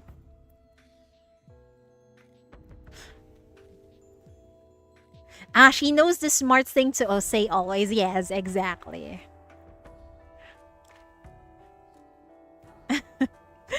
Fate is the greatest playwright of all. Who knows what dramatic twists await you? Just thinking of all the possible plot threads makes my vein tingle with thrill. In that case, stay close to me. Damn, what a pickup line. Only in this way can you witness everything firsthand and experience a story that involves you as well. Isn't that what you want? Ah! Why is she removing her clothes, lady? You're making a move on Chief. Oh, dear Lord. Are you taking everything off? Yugu dons her veil once more. Ah, wait, never mind. She puts on her veil. I thought she was removing her clothes. I'm sorry, guys. Chidori is just down bad at this hour. I'm sorry. Where's my game? Chidori read what she wanted to read. Yeah, calma, calm. Inner peace, Chidori. Don't mind me. Yugu dons her veil once more and offers you a graceful bow. Every bit the picture of a demure Eastern lady. Yet, you can see the madness lurking in her eyes, and you've chosen to embrace it fully. Because earlier she was removing her veil and then the top of her clothes. Oh dear. Naturally, Chief. From this day forward, I shall remain by your side, unwavering, until death. Did we just get married? We just got informally married to Yugu. Is that a confession? That sounds like marriage, like till death do us part kind of thing. Fate alone writes the final conclusion. You use your shackles to connect with a tragedy lover, and together you'll weather the rises and falls of destiny until the story's final chapter unfolds. It sounds like they got married. Congratulations, Chief. Well, I guess in every sinner, every time Chief attaches a shackle on the sinner, I think that's already marriage. Amazing! Amazing! Interrogation. What a roller coaster of emotion this is. It started out I thought that was real, but apparently that's just, another story of Yugu. Amazing. Yugu is one interesting character. Congrats, you can really get it with a chief. She needs to compete with other sinners, okay? She is not the only one who wants a piece of the chief. Amazing interrogation, man. That was so freaking entertaining. This is really good storytelling, right? Very good writing. Not boring at all. Even though it's not voice, you have to, listen to my voice instead. It's very, very good. Very entertaining. Wait, we can read through the files of Yugu now. Let's see.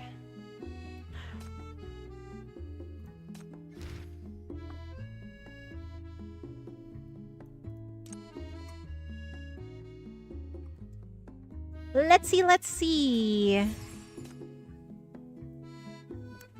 So she is from Istia. Her birthday is on April 11. It's already over. Belated happy birthday.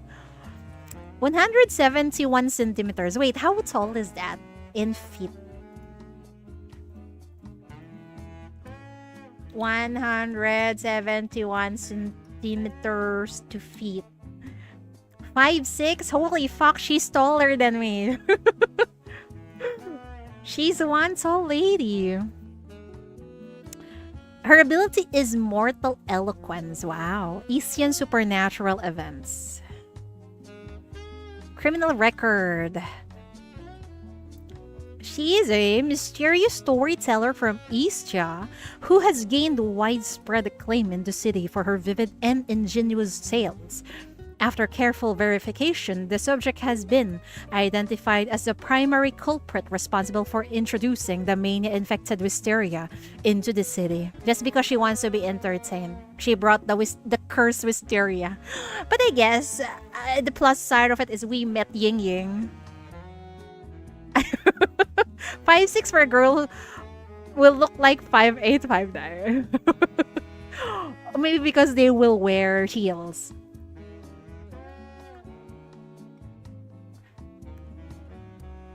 When confronted with... Wait, where were we? After careful verification, the subject has been identified as the primary culprit responsible for introducing the mania-infected wisteria into the city, posing a serious threat to the city and its residents. When confronted with his accusations, the subject claimed to have no malicious intent, stating she was merely seeking the end of the story. She has no malicious intent. She just wants an entertaining story, I guess. That's messed up, but okay. During her detention, the subject has displayed a cooperative attitude and actively assisted all investigations, although findings indicate she still has an unhealthy obsession with tragic narratives. Under Chief's guidance, she has not exhibited any further extreme behaviors. The two reached an agreement during her interrogation, and she now views Chief as essential to fulfilling her artistic pursuits, expressing willingness to remain voluntary under the Bureau's supervision. Basically, that's the summary of the event and the interrogation. No wonder they hid it. Mutation assessment. Ability summary. I'm sorry about the doggo, okay? They're barking at something outside that I can't see. The subject's special power allows her to create and record stories through narration, projecting people or objects influenced by her mania into these narratives. The degree of projection depends on her mental strength and the physical capabilities of those being projected. There has been at least one documented case where a person's entire existence was directly and completely projected into her story. Is it talking about the chief? Within these narratives, she serves as the controller who can alter characters' bodies and even their destinies. Though using this ability depletes her own willpower, staying in the subject's story world for too long may potentially affect a person's existence in reality. She got one scary power. She's barking at Yugu. I know. She's understandable. She's so hot. The doggos need to go woof woof. She has one scary power. Her power can actually affect reality. How corrupted is she? Under the subject's influence, her mania-plagued friend fell apart in illness and became a corrupter. Oh dear. What? She accidentally killed her friend? Upon witnessing this tragedy of a wonderful person meeting ultimate destruction, the subject suddenly realized this was what she had been seeking all along. That's messed up. Wanting to hear her friend's stories, in a moment of frenzy, the subject awakened the ability to resurrect her friend within her own fictional reality. That's crazy. That's crazy. Her friend died. She enjoyed the feelings during that time, and that awakened her power. And now, she can summon her friend and use her as a part of her own fictional story. She's really a fanfic writer. A fanfic writer with twisted taste. Corruption state. Her friend really died, or in her... It really died. This is basically the files of the sinner that I'm reading. So this is real. So her friend really died. Corruption state. Moderate degree of corruption with partial deformation in the oral cavity. What? Why? She's mostly lucid and can lead a normal daily life. Though in rare instances when her fervor turns uncontrollable, she could suddenly become overly immersed in her narratives. Oral cavity? I wonder why.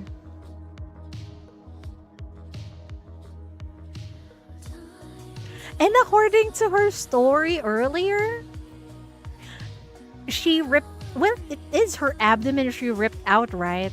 A flesh and a bone, if I remember correct. I'm not sure if that's real or not, but that's probably just her imagination. I wonder what kind of deformity. She do have, what do you call this? Like tattoos on her mouth? Is it talking about that? My sus mind is not... No, not like that.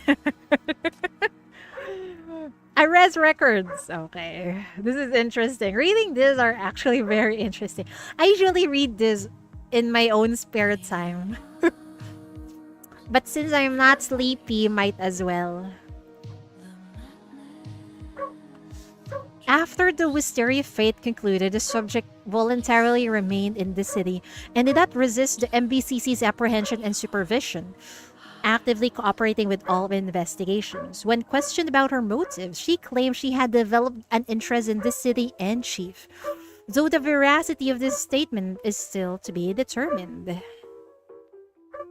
The subject was born into a prestigious family in Istia. Yeah, we know this. Her parents worked in artistic fields and maintained a harmonious relationship. She has a perfect family, basically. Growing up in a happy and loving family, she received an excellent education, read extensively, and never experienced significant setbacks.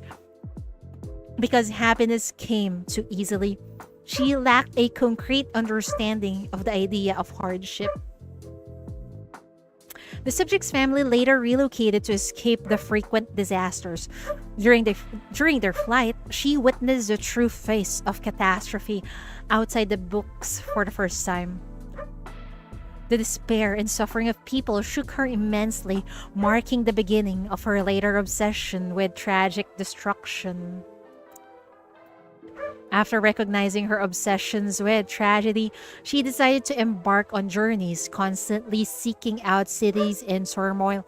She collected the stories of their downfall, which she would then dramatize and retell. Over time, her reputation as a storyteller became an urban legend that spread throughout Istia and eventually reached the city after diplomacy between the two regions was established. Currently, she voluntarily remains in the MBCC, claiming she wishes to stay near Chief to witness the city's ending. That's messed up. Basically, that's the interrogation, like a summary. Performance in serving terms. Oh no! I need to improve my compliance. During the early period of detention, the subject adapted well, maintaining her customary unhurried pace of life. The Bureau's library became her most frequented location, where the rich collection of the city stories provided her with abundant inspiration for her tragic narratives. Okay. No wonder during surveillance here in the Bureau, she's always in the library. Where's the surveillance anyway? I'm lost. I can't find it. Here. Here. Every time I read through this. Recently, Ying Ying and Yugu keeps on popping. And every time it's Yugu, she's inside either the library or the entertainment room watching dramas. Anyway, and that's it for me today, folks. Oh dear. I thought it was locked anyway. It's fine. I got a lot of interrogations to read. Oh there. Anyway, that's it for today, folks. I hope you enjoyed Yugu's interrogation. Time for me go bed because it's almost 4 a.m. I just hope I can sleep. I really don't feel sleepy, man. But I need to sleep. Anyway, Otsu, Chidori. See you all next time. Bye-bye. Thank you for streaming. Please get some. Okay, thank you. I just hope I can sleep. Wish me luck. Fuck those coffees. Otsu.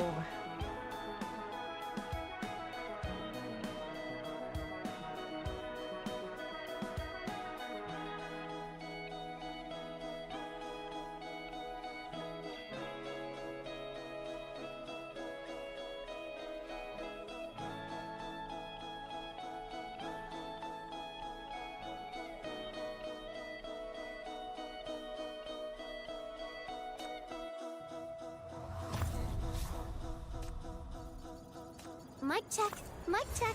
Testing, Hey, now that you're here, eyes on me and give me all your attention.